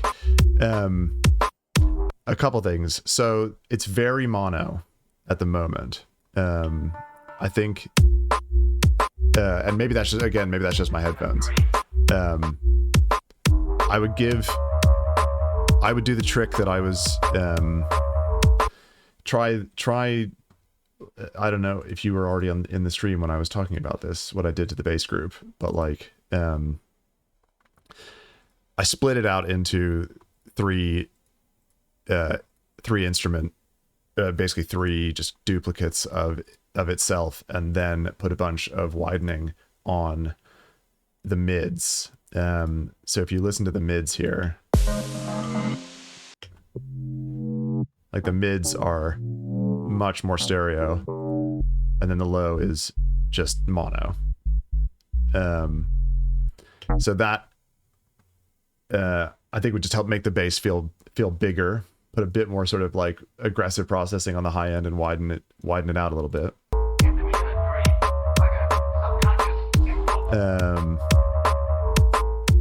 The other thing that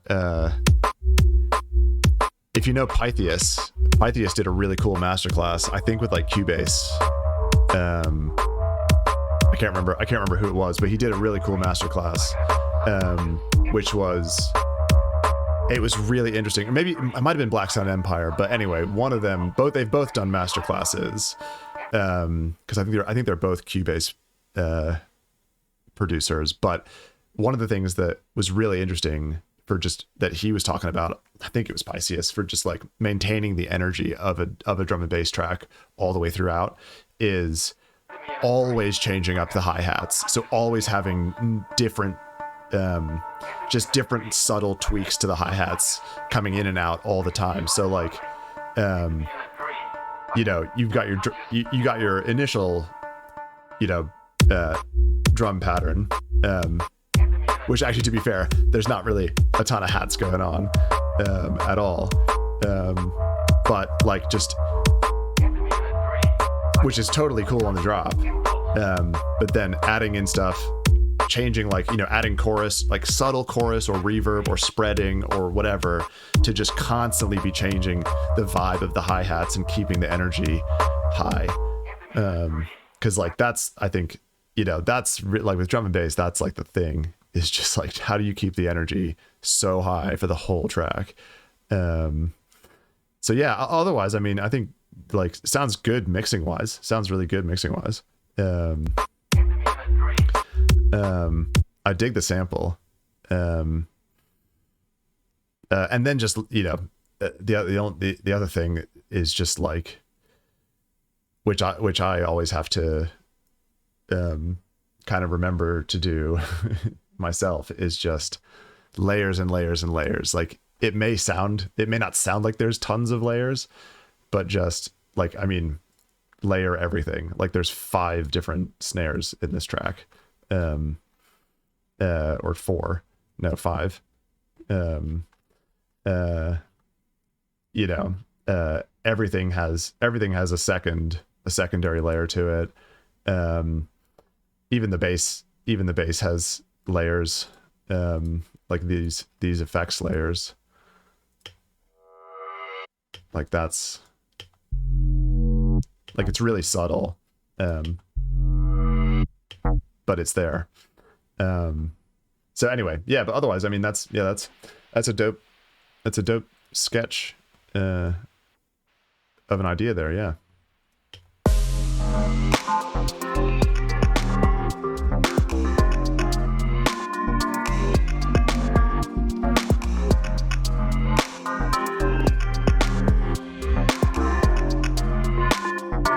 Yeah, totally. I love giving feedback. I mean, I don't even, you know, to a certain extent, I very much consider myself an amateur still. But it's fun listening to other people's stuff and thinking about, like, yeah, it's fun. If you know Underbelly is a really good producer, and he just recently did, or was it recently? Might have been an older stream. No, I think it was recent. I was like binging Underbelly streams recently, but anyway, he did one, which I think was pretty recent, where he was just fixing other people's tunes that they submitted in his Discord. And it was so cool to watch him just like really quickly, like tear it apart and put it back together, and just how much better it sounded, just like with little tweaks. Well, not little tweaks, but like how quickly he was able to be like, this is the issue, turn that off, swap that sample out, you know, pump, like boost the low end on this, and then it was like, oh, it sounds fat now.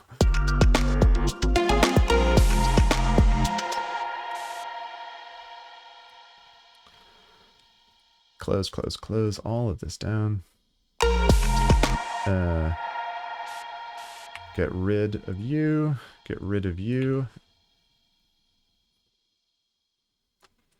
Are we doing that over here too? Let's do that over here too. Or I don't know, let's listen to it. Yeah. Maybe keep the snap.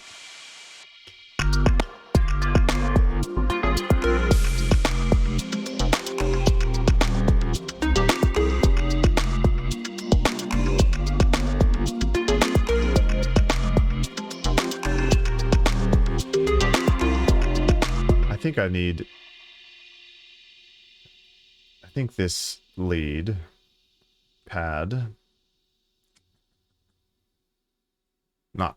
lead stab. I think it's just a bit too clean. Let's grab Crush.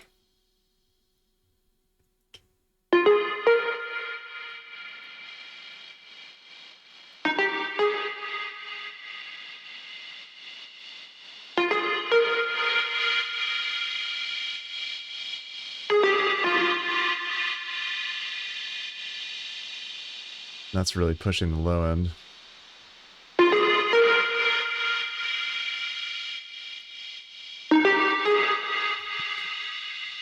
Also, I finally learned what I've been calling this DWSP for so long because I'm an idiot. It's just downsample, obviously.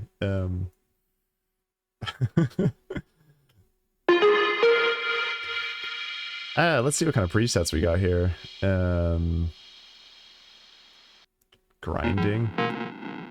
These presets are often way too aggressive.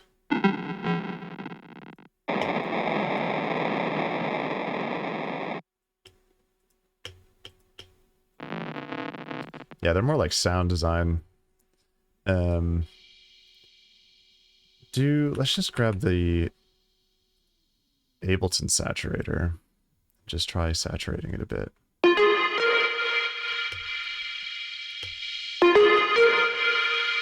Soft clip.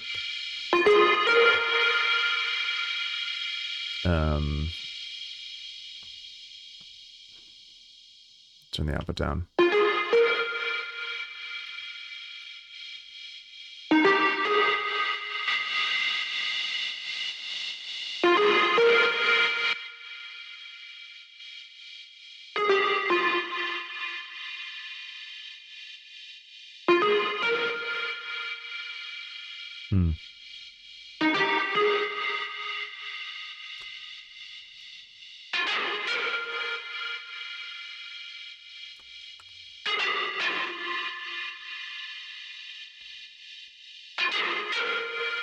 Don't think we need it to be that dirty.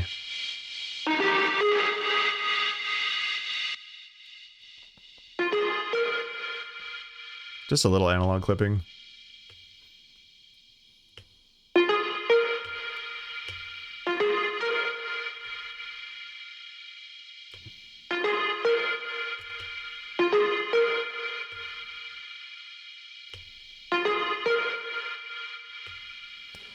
And we're already cutting a bunch of the lows out.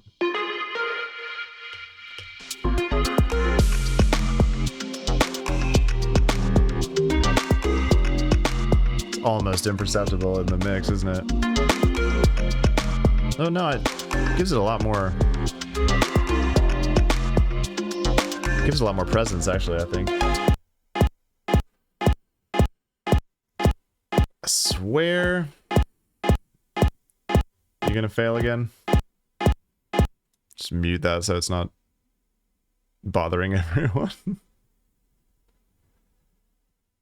Oh, it's gonna crash again.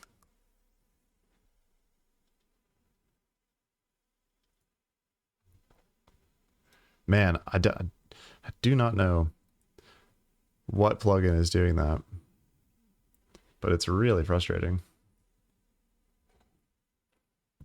Yes, I want to recover. No, just delete everything, actually, Ableton. That'd be brilliant. If you could just erase that project, that'd be dope.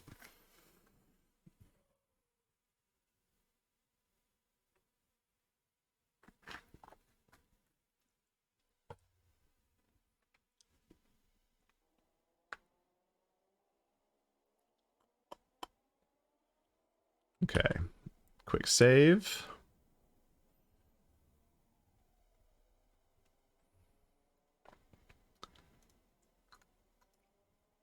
I'm surprised, actually. I thought I was going to do a lot more arranging.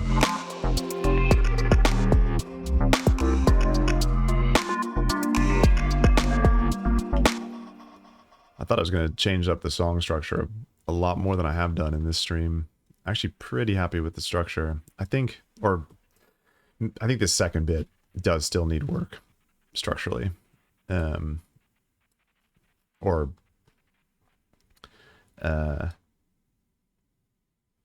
It just needs more variation from the first bit to keep the interest up. But otherwise, I think the general structure I'm happy with.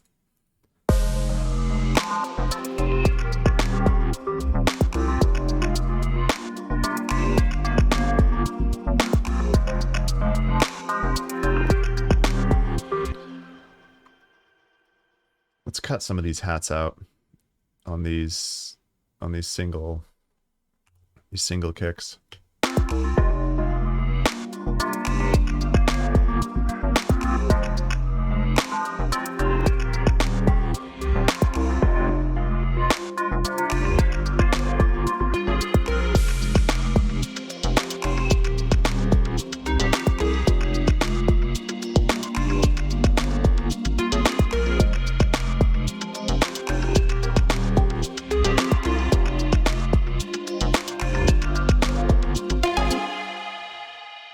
Let's cut them out here too.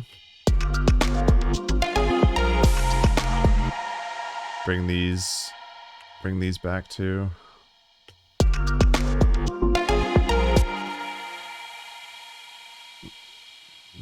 Yeah, get rid of that as well.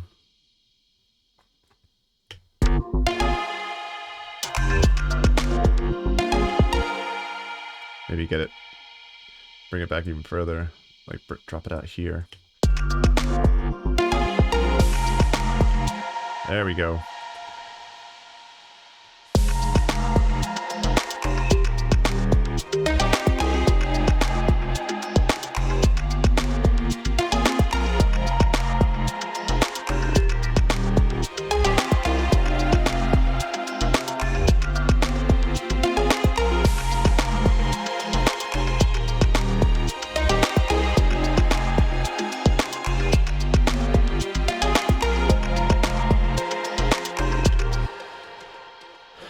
I think these are too much now when the high strings come in.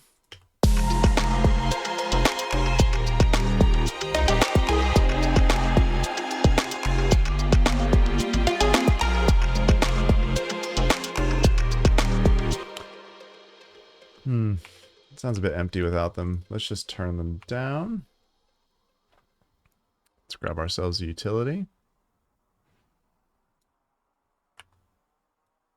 Just have it come on here. Maybe like 3 dB.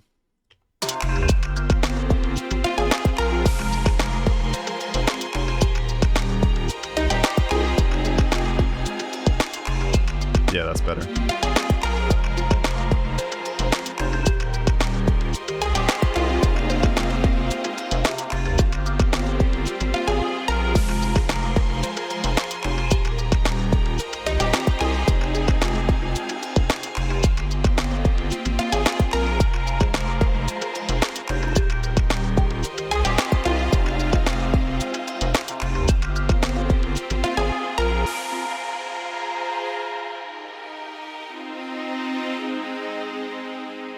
I'm actually pretty impressed. I mean, I know anyone that plays strings is probably like, God, those sound terrible and digital. But I'm pretty impressed because this is just the built-in. Yeah, it's just the stock Ableton strings plugin, or maybe it's not stock. It might have been one of the what am I talking about? Packs? Yeah, it might have been one of these packs that I downloaded. Orchestral strings. It might have been the orchestral strings pack that's included. But I mean, it is basically stock for the suite. You just have to install it. And it sounds pretty solid. Just a little bit of like humanization with the volume fader, and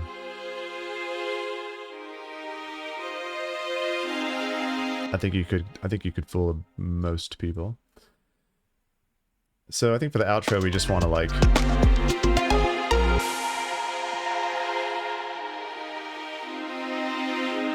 just simplify, maybe. Because where are we at? We're like... Hey, Lulu. Welcome back, welcome back. Where are we at?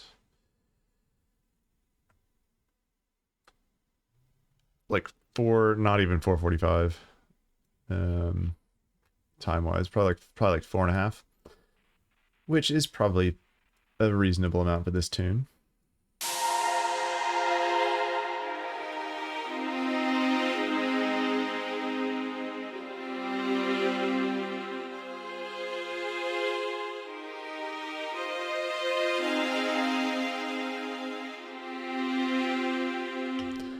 I think we want like a big... I think we actually want maybe like a big epic outro, and maybe even bring in, yeah, I'll get to this eventually, I think, but maybe bring in some totally new strings on top of this second section here. Maybe some like plucky stuff over the top or something would be good.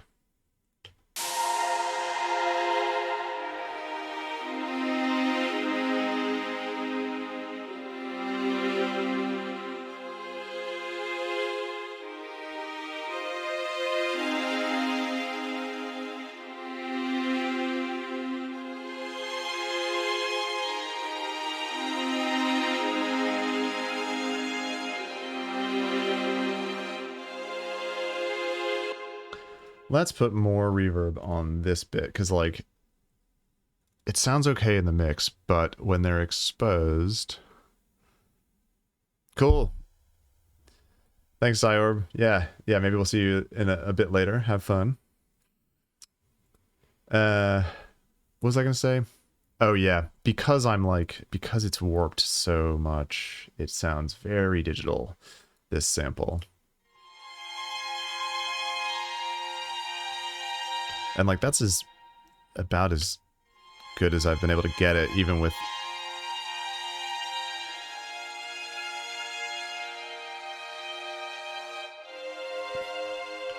Yeah, even with the Pro, even with messing around with the Pro, Complex Pro setting, still doesn't sound brilliant.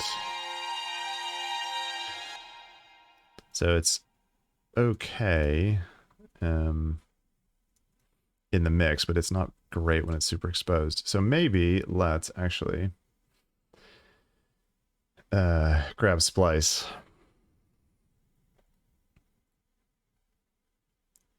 And try to find another string sample.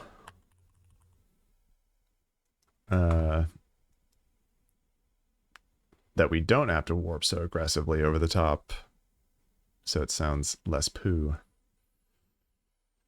What key are we in? F minor.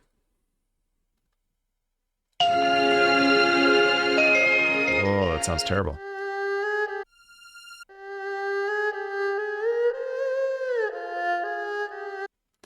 That's too sort of too different of a vibe.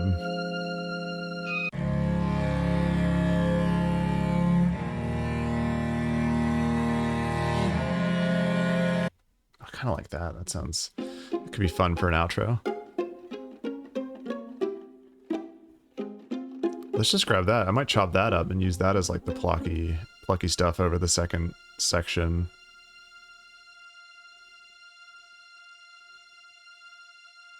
Okay, so that is just like a solid tension F, but that's not bad.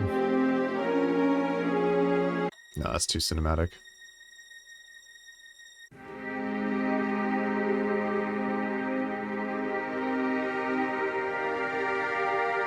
Sure, maybe try that one.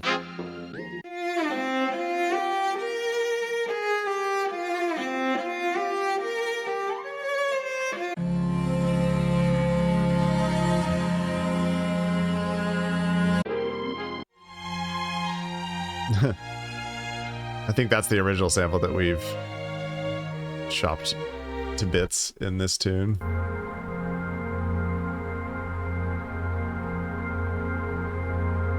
I mean, that's just a really nice texture.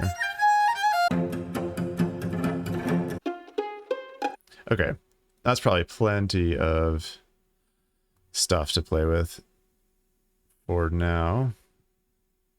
Oh, just, how do I, come on. Won't let me grab a corner.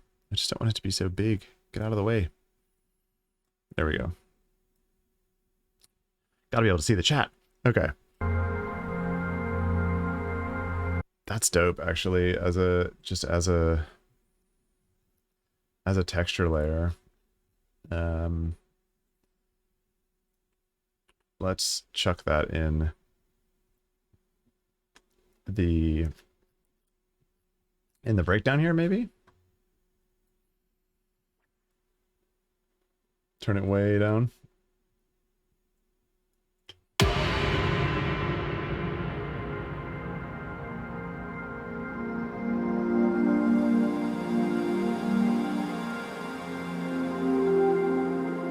Okay, let's unwarp it.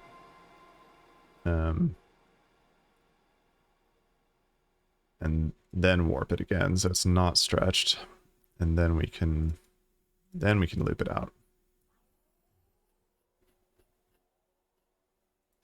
Close this down so we can see what we're actually doing. Yeah, maybe loop it over the whole breakdown here.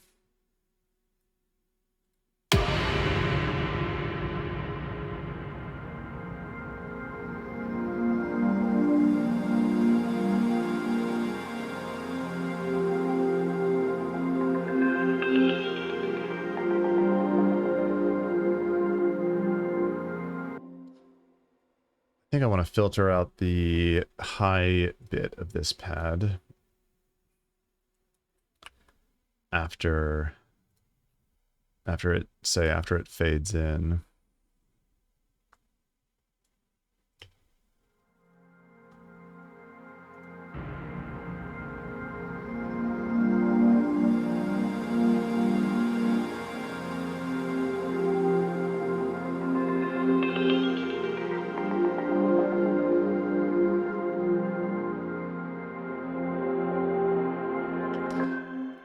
Yeah, and then it could probably do with a low cut as well. Although I think the group is cut. It is. Okay. So it's probably all right. But let's just give it a listen.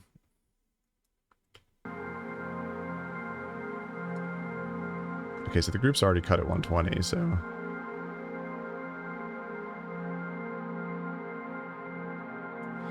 Yeah, I don't think we even need that.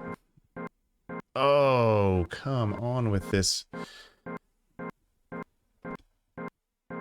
It's literally every time I delete a plugin or move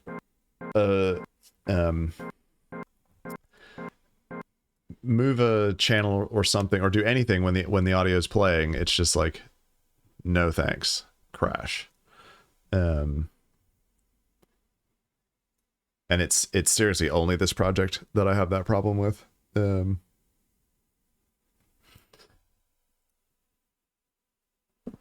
Which is why I think I've narrowed it down to either Talbase or the noise engineering plugins. Because I think only had those reinstalled on my computer since starting this project. But anyway, it is what it is. Ableton's really good at Ableton's really good at recovering.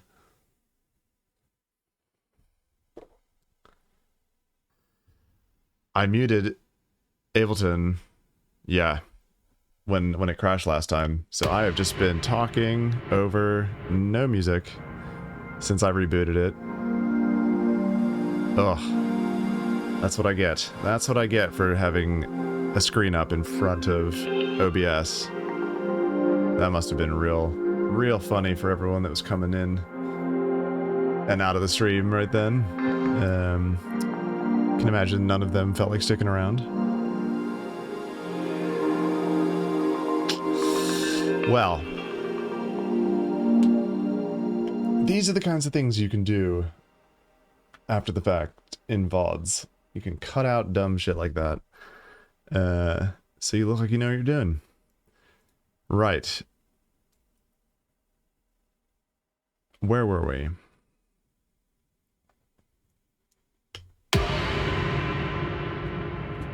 Start from the breakdown again. Anyway, what I was going to say is I'm really enjoying playing with all this orchestral stuff. I haven't really played around with strings at all for a long time. Really enjoying it. Just feel like they really fit with this tune. Kind of get like an unfinished symphony vibe.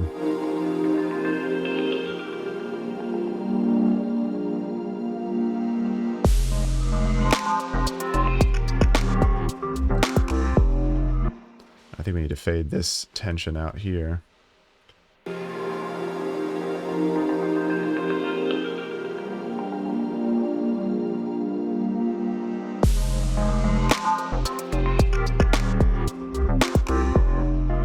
Cool. I know I'm jumping around a lot, but these samples are just giving me... I'm just letting the samples guide me in terms of ideas. Oh yeah, and then this one Cool, cool, cool, cool. This one is, yeah.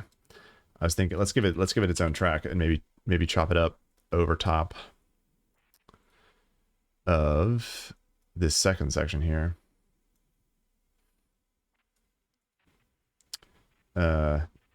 Actually, let's not.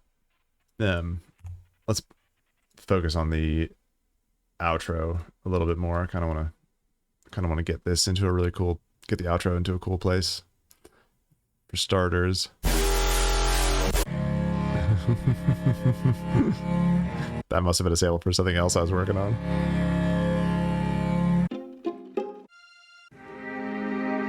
Oh yeah, we've got this one too. Okay, cool. Let's close Splice now. Save some CPU maybe. And give you your own track as well. Unwarp it. Or maybe we leave it warped. Let's try it. Let's try with it warped for starters.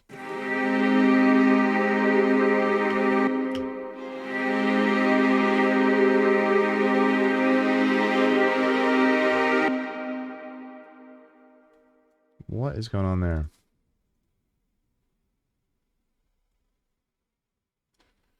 It's just a lot of reverb.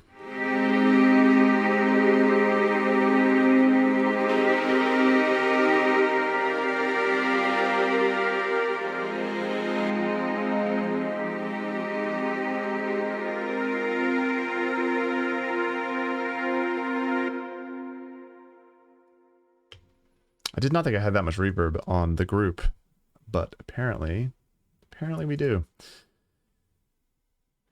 That is cool though. That's a cool little sample.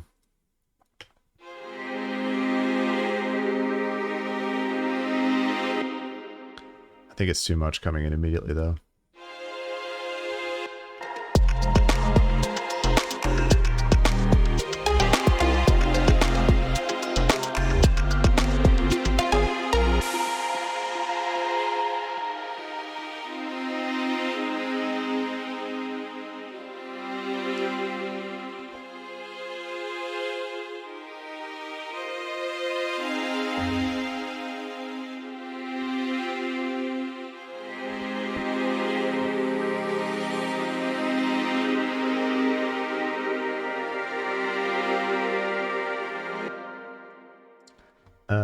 Interesting. It just feels like that's just way too much. Let's take it out of the group so we don't have the group processing on this channel. Out. There you go.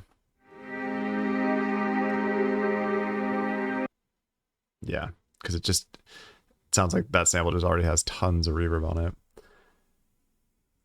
So, cut the lows out.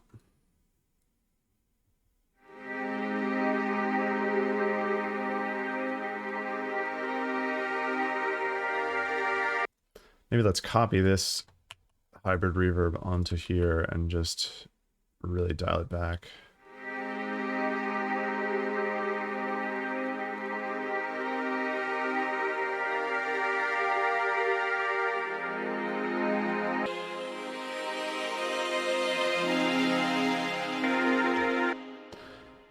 Okay, let's grab another EQ.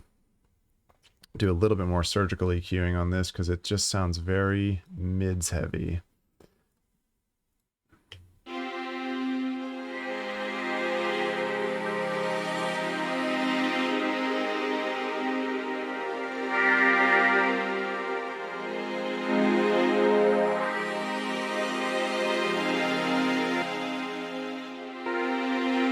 Yeah, that's a bit better. Take out some of the like nasally, like 2K.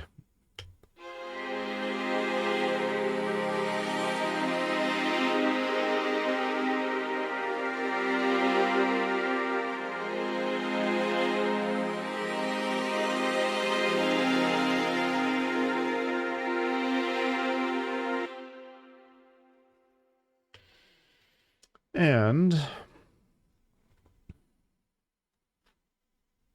think we just want to extend, maybe even just consolidate all of that. And we can mess with the chord structure in the second cycle, but I think we just want to have the last chord hang on for a bit.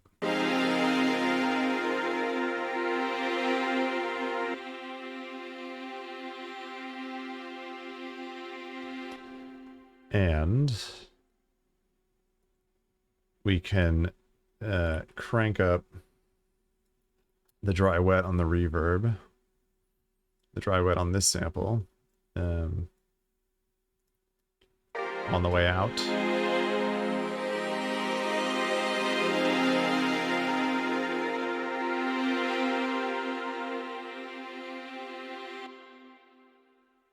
And crank up the decay.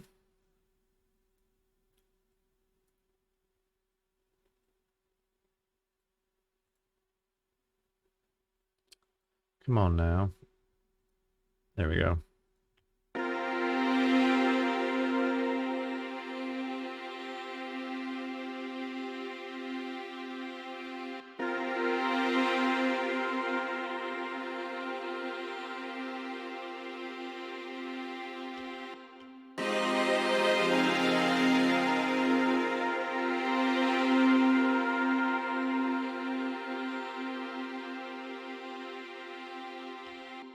Yeah, I don't know.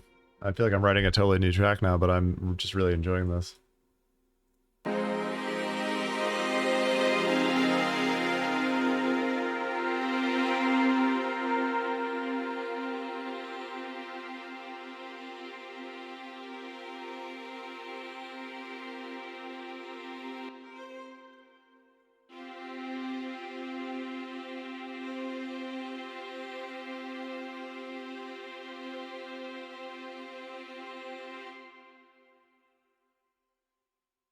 Maybe let's have the volume come back up a bit when that C comes in. And yeah, crank up the dry wet on the group reverb here as well.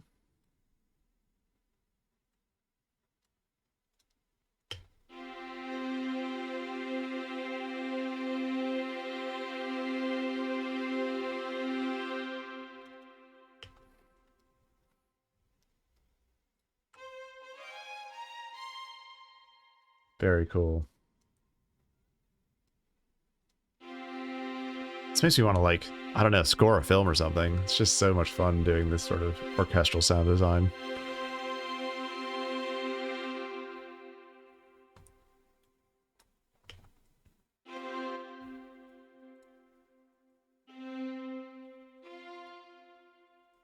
Let's have these low notes come out first.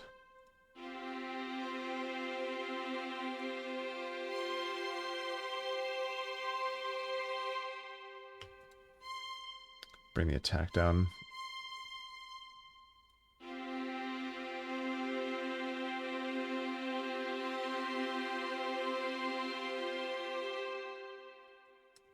Cool. I'm happy with that as an outro. Let's save it before it decides to crash on us again.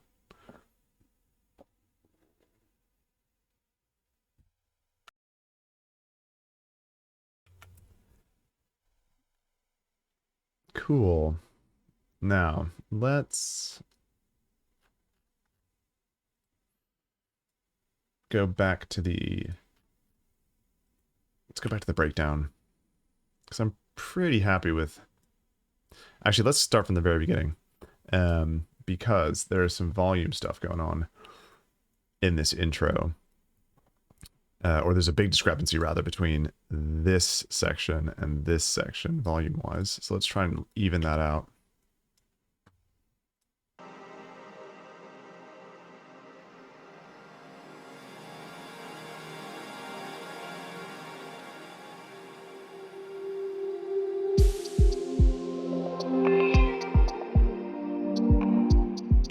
No.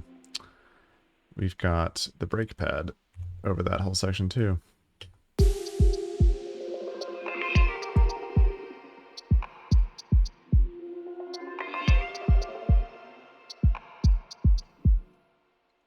Actually, might not be a bad thing to have a little of this low end pad, but I think much quieter. We've already got a utility, so let's turn it on here too.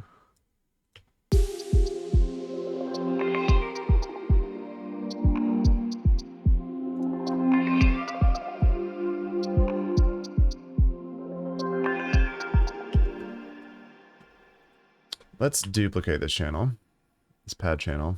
Get rid of it here, and get rid of it here, and then I think just we need to slow it down a little bit for this section.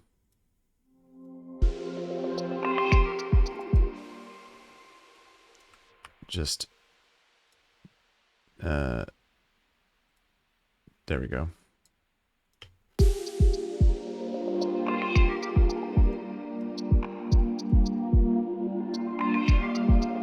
Is that too slow?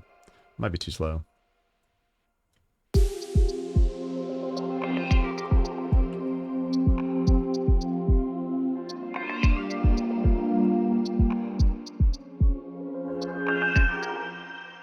And then,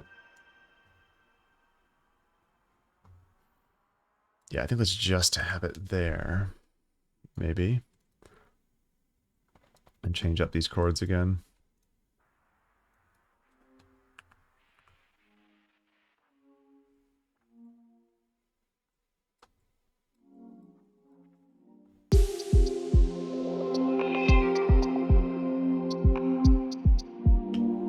It's still too loud. Bring this channel down.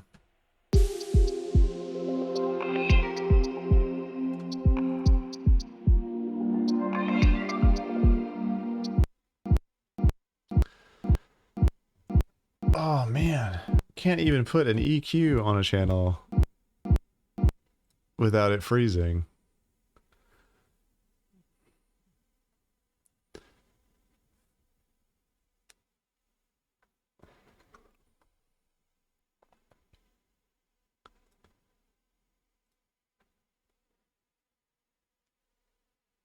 Oh well. Yes, recover.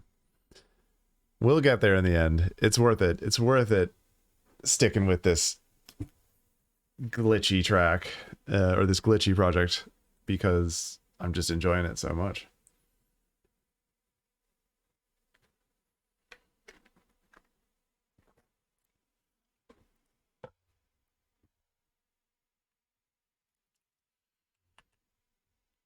All right. Where were we? Back to the...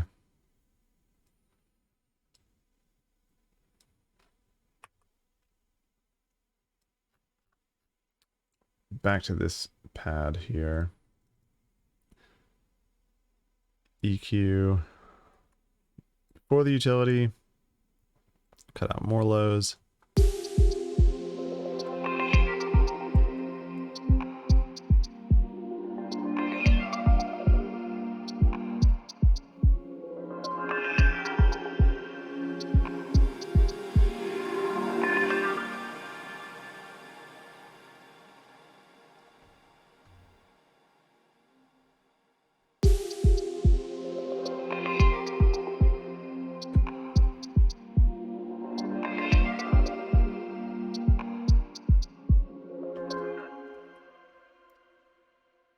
Oh, let's just get rid of the utility actually on this channel. Yeah, and just bring it down a bit more. Cut out a bit more of the low end, maybe.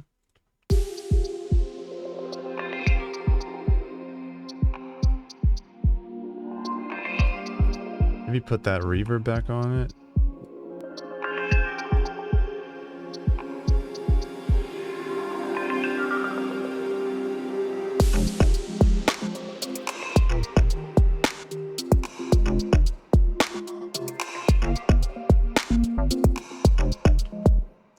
Interesting. Okay, let's just copy this whole pattern here.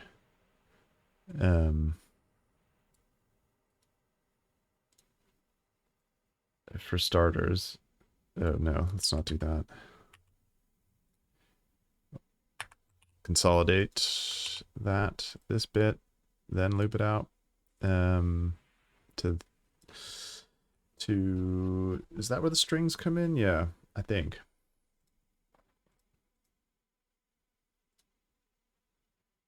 Or they come in there. Maybe let's have them hand off from this pad to the low strings here. But I think we're still having volume issue. I mean, it doesn't really matter. We can just mess with it in mastering. Just crank. Just really drive it into a limiter in mastering. Level out the what's it called? Dynamic range a little bit.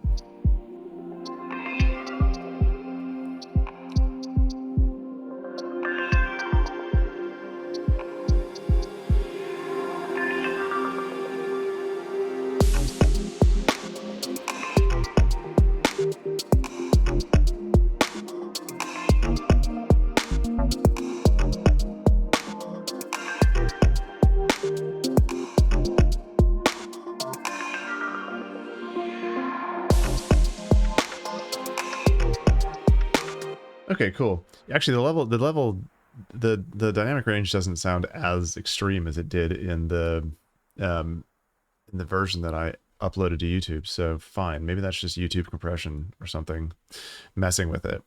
So that's actually fine. I think these strings need to be a little bit louder here where they come in.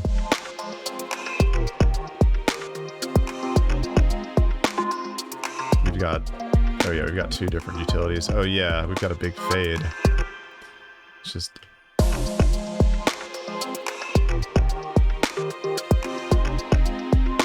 yeah. You don't need that much of a fade, I don't think. Just a little bit of a fade in.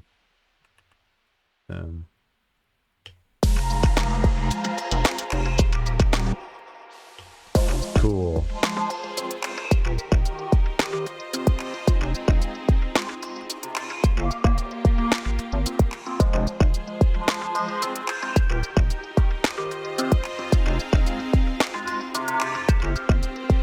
Just cleaning up the project file a little bit as we go.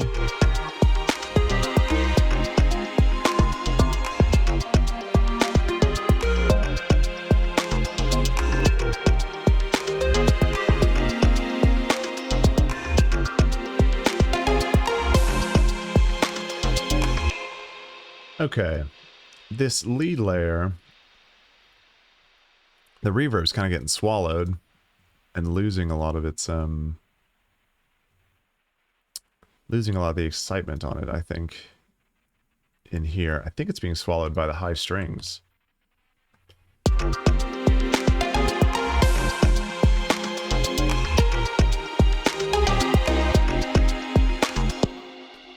Because I know that it runs out longer than that.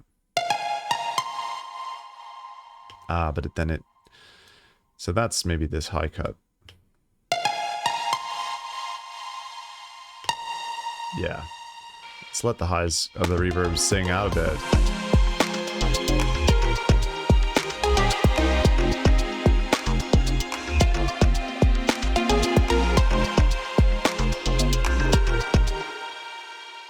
I mean, maybe even a bit more. 10 seconds? 10 seconds of...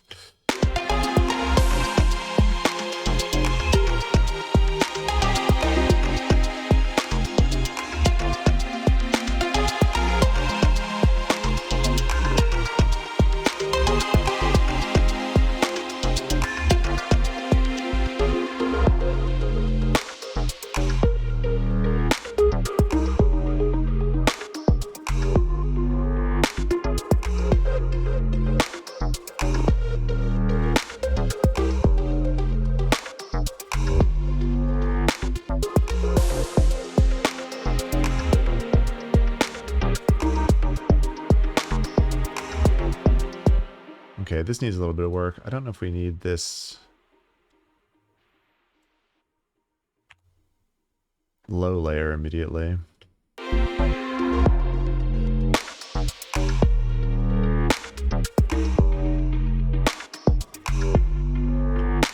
Or at all, if I'm honest. It's just making that section a bit muddy, I think. We're really starting to transition into mix down mode almost on this track, as opposed to songwriting.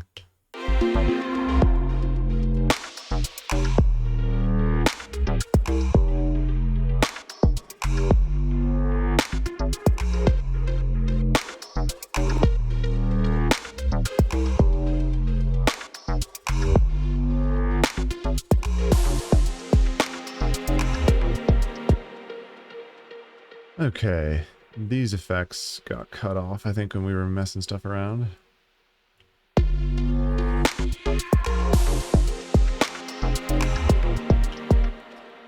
Let's consolidate you.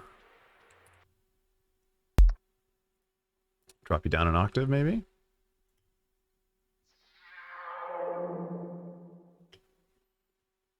And unwarp.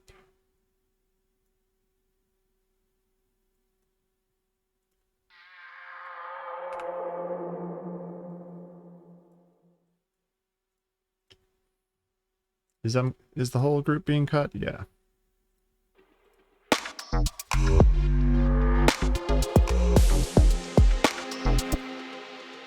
Yeah, we can probably even hard fade that out a little bit faster.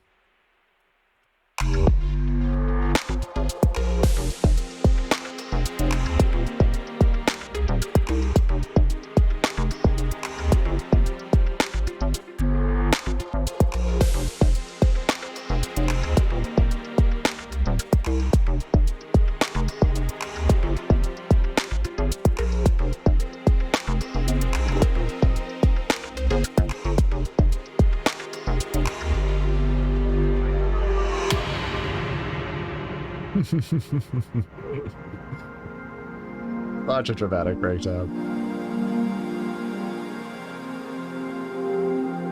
Not sure if we want to go back to like the funky, groovy bass line in this bit, or just stick with this like dubbed out bass line.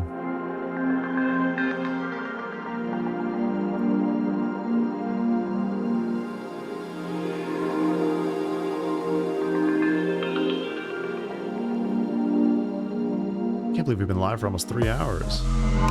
Just vibing.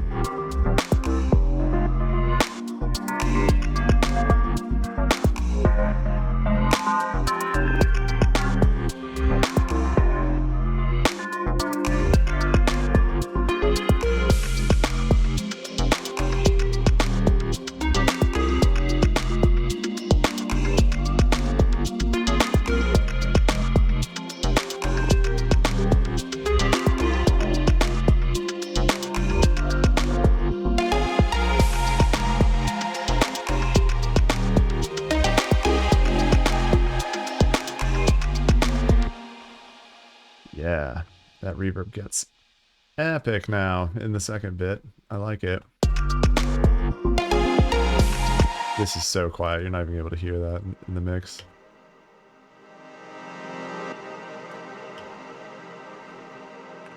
I don't even think we want that sample there. I think we want...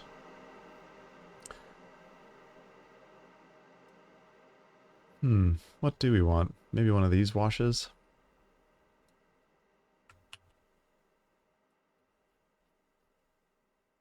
Where are we? Here, I think. Let's put it in...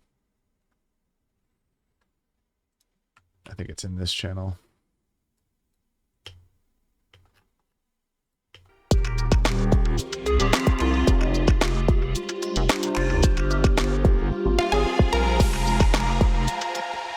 That's getting lost. Yeah, I think that's definitely getting lost.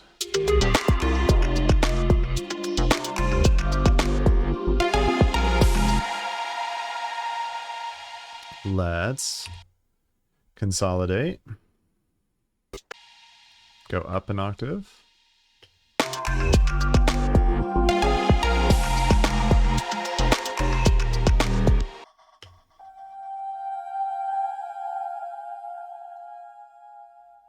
That may have been the original pitch of it.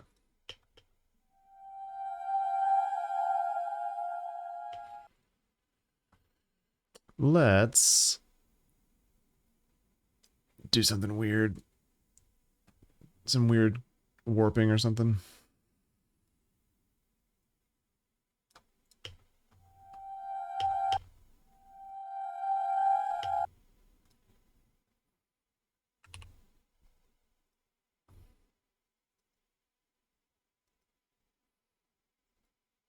Let's stretch it.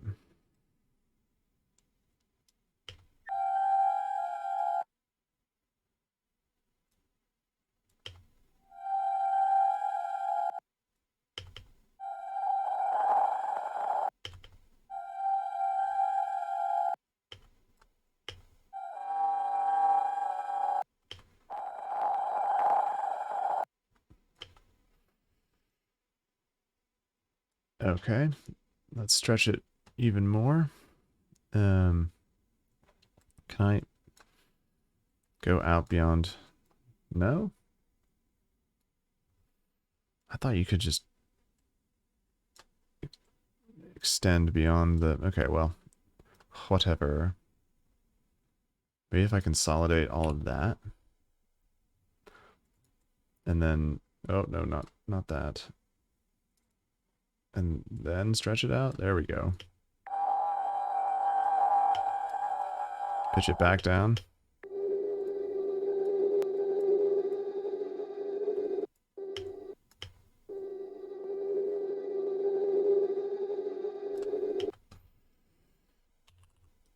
Just doing some weird sound design on this thing. How many versions of OTT have I got?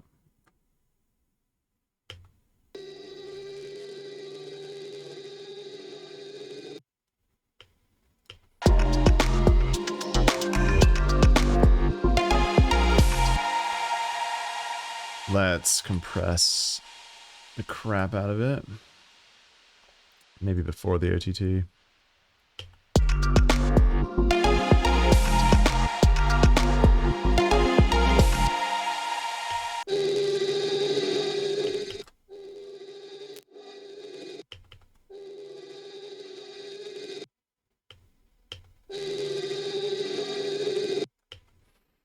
Starting to sound pretty weird.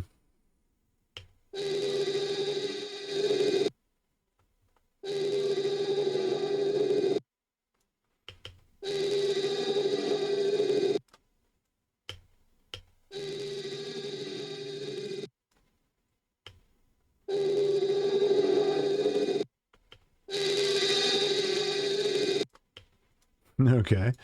What else can we do on this thing? I mean, I don't know why I'm spending so much time on this weird little effect, but I'm having fun.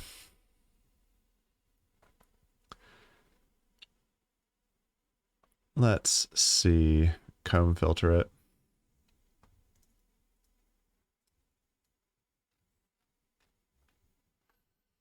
Where was the one? There was one that we liked in here somewhere. I can't remember which bunch it was in.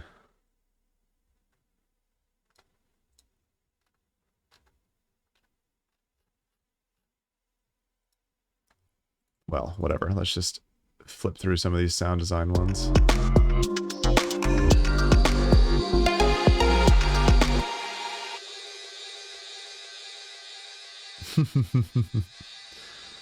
Okay, that filter does not stop. That's probably because it's after the OTT, right?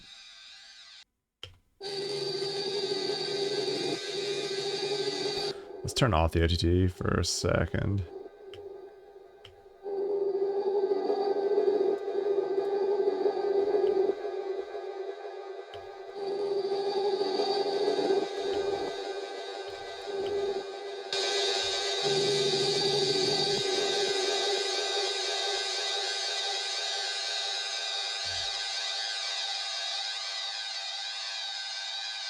Is that just that preset that doesn't ever stop?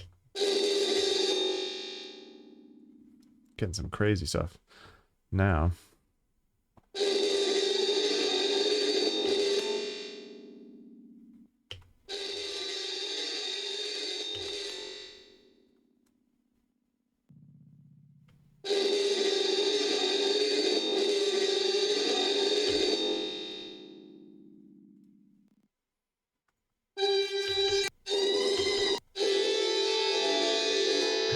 Guadalajara urologist. I love their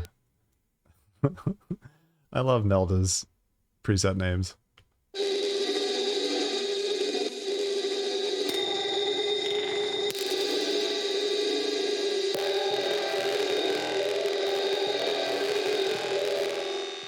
Okay, that one's cool. Let's pitch this back down an oh, it's already down an octave.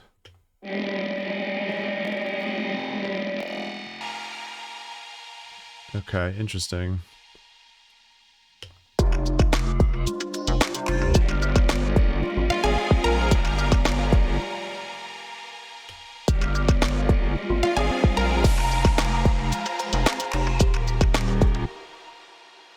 Okay, let's just turn off this EQ for a second. Maybe turn off the compressor too.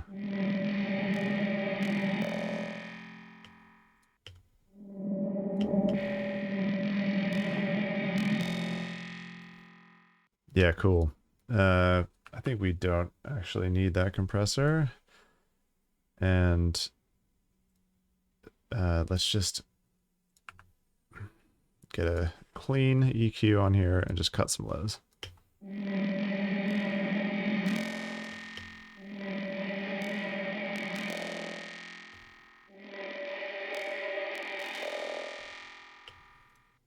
It's very cool.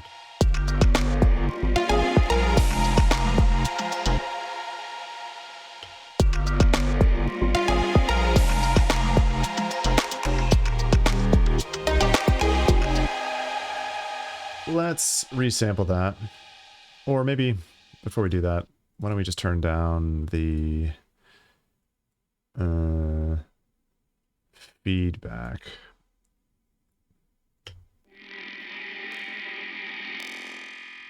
No, it still is like flaming out there at the end. Oh wait, are all the filters? I think this is using all 4 filters. Let's turn the feedback down on all of them. Cool.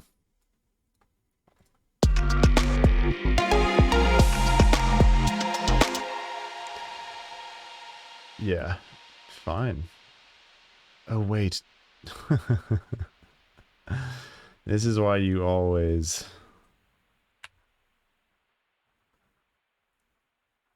create a new channel when you're doing little weird effects like this, because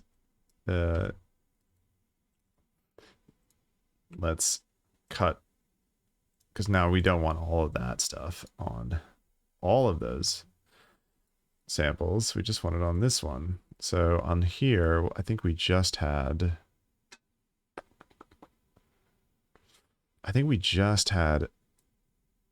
some cutting. Let's see.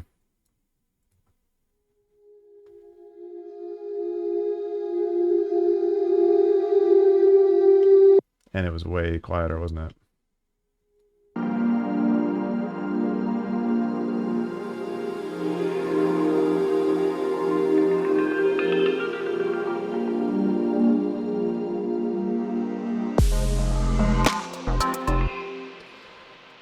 Yeah, not a train smash. Let's see how it sounds in the intro.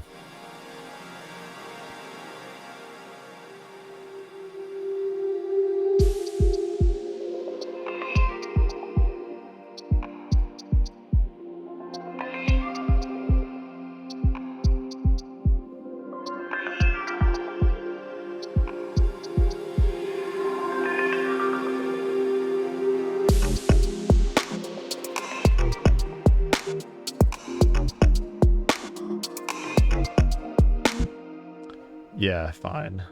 Fine. We didn't destroy too much.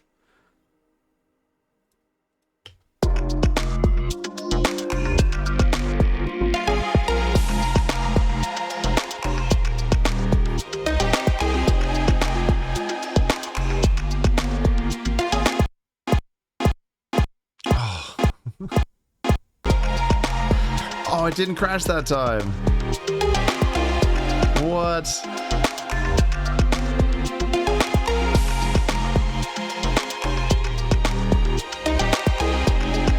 Now I have no idea what's going on.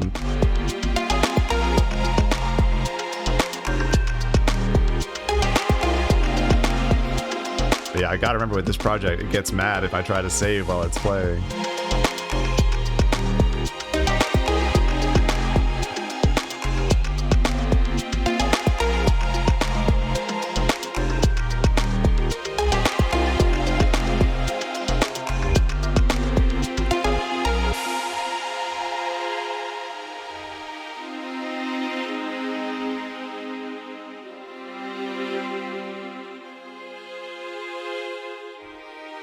What was this? Oh yeah, that vengeance stuff. I've already got a track called Tonal Wash. Let's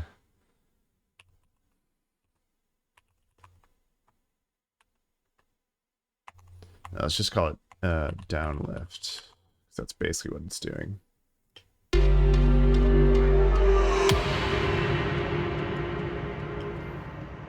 Okay.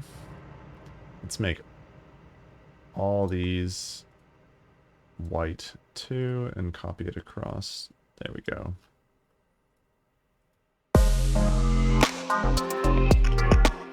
And then I think we're about ready to call it a day.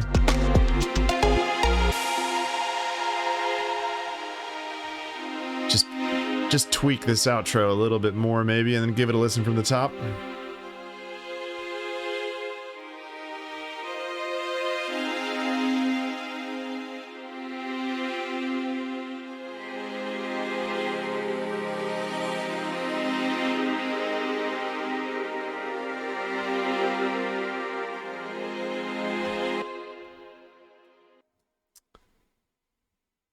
I still feel like we've got too much low end in these strings.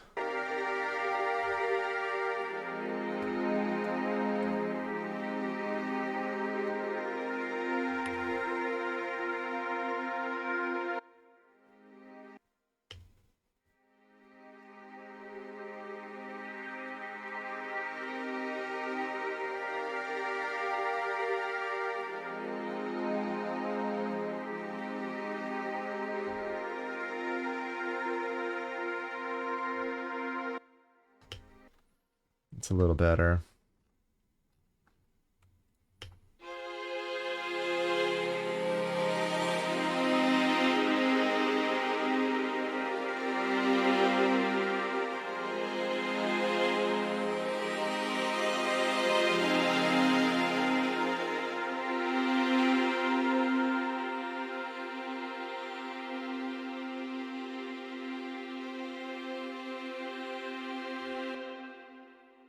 And this, I think we can... This can be a little bit shorter here. Let's just bring both of these back. Like such. Do something like that.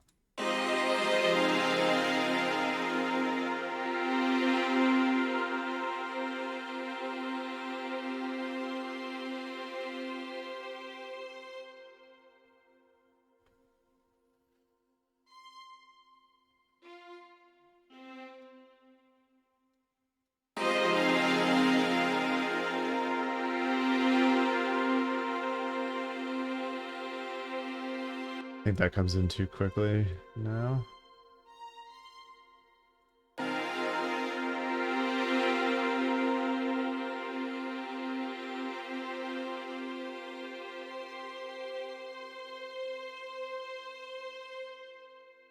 Maybe we just keep all the C octaves going.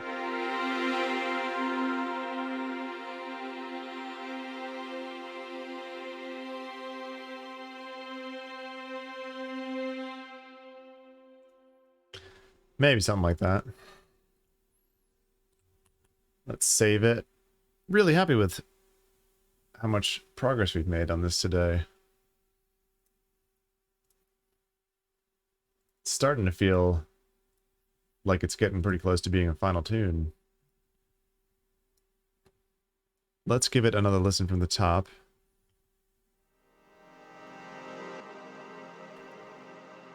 I'm going to take another quick bathroom break. and then we'll probably call it there.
Let's actually keep this chord going, maybe, into the outro, or into the breakdown.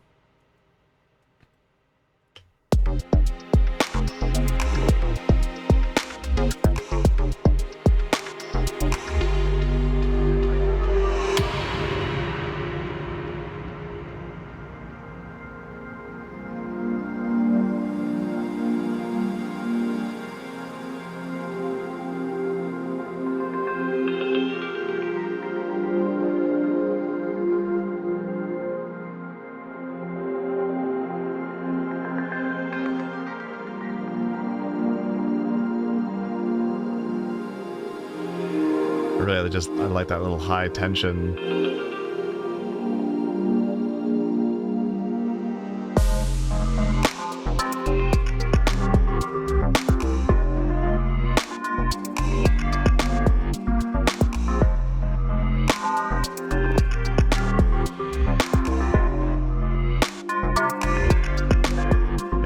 Maybe let's have this tension come back in a couple more times.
Cool. Cool. I'm liking that. I'm liking where we got to on that one today. So yeah, thanks everybody for stopping by, hanging out this afternoon, and we will catch you all in the next one.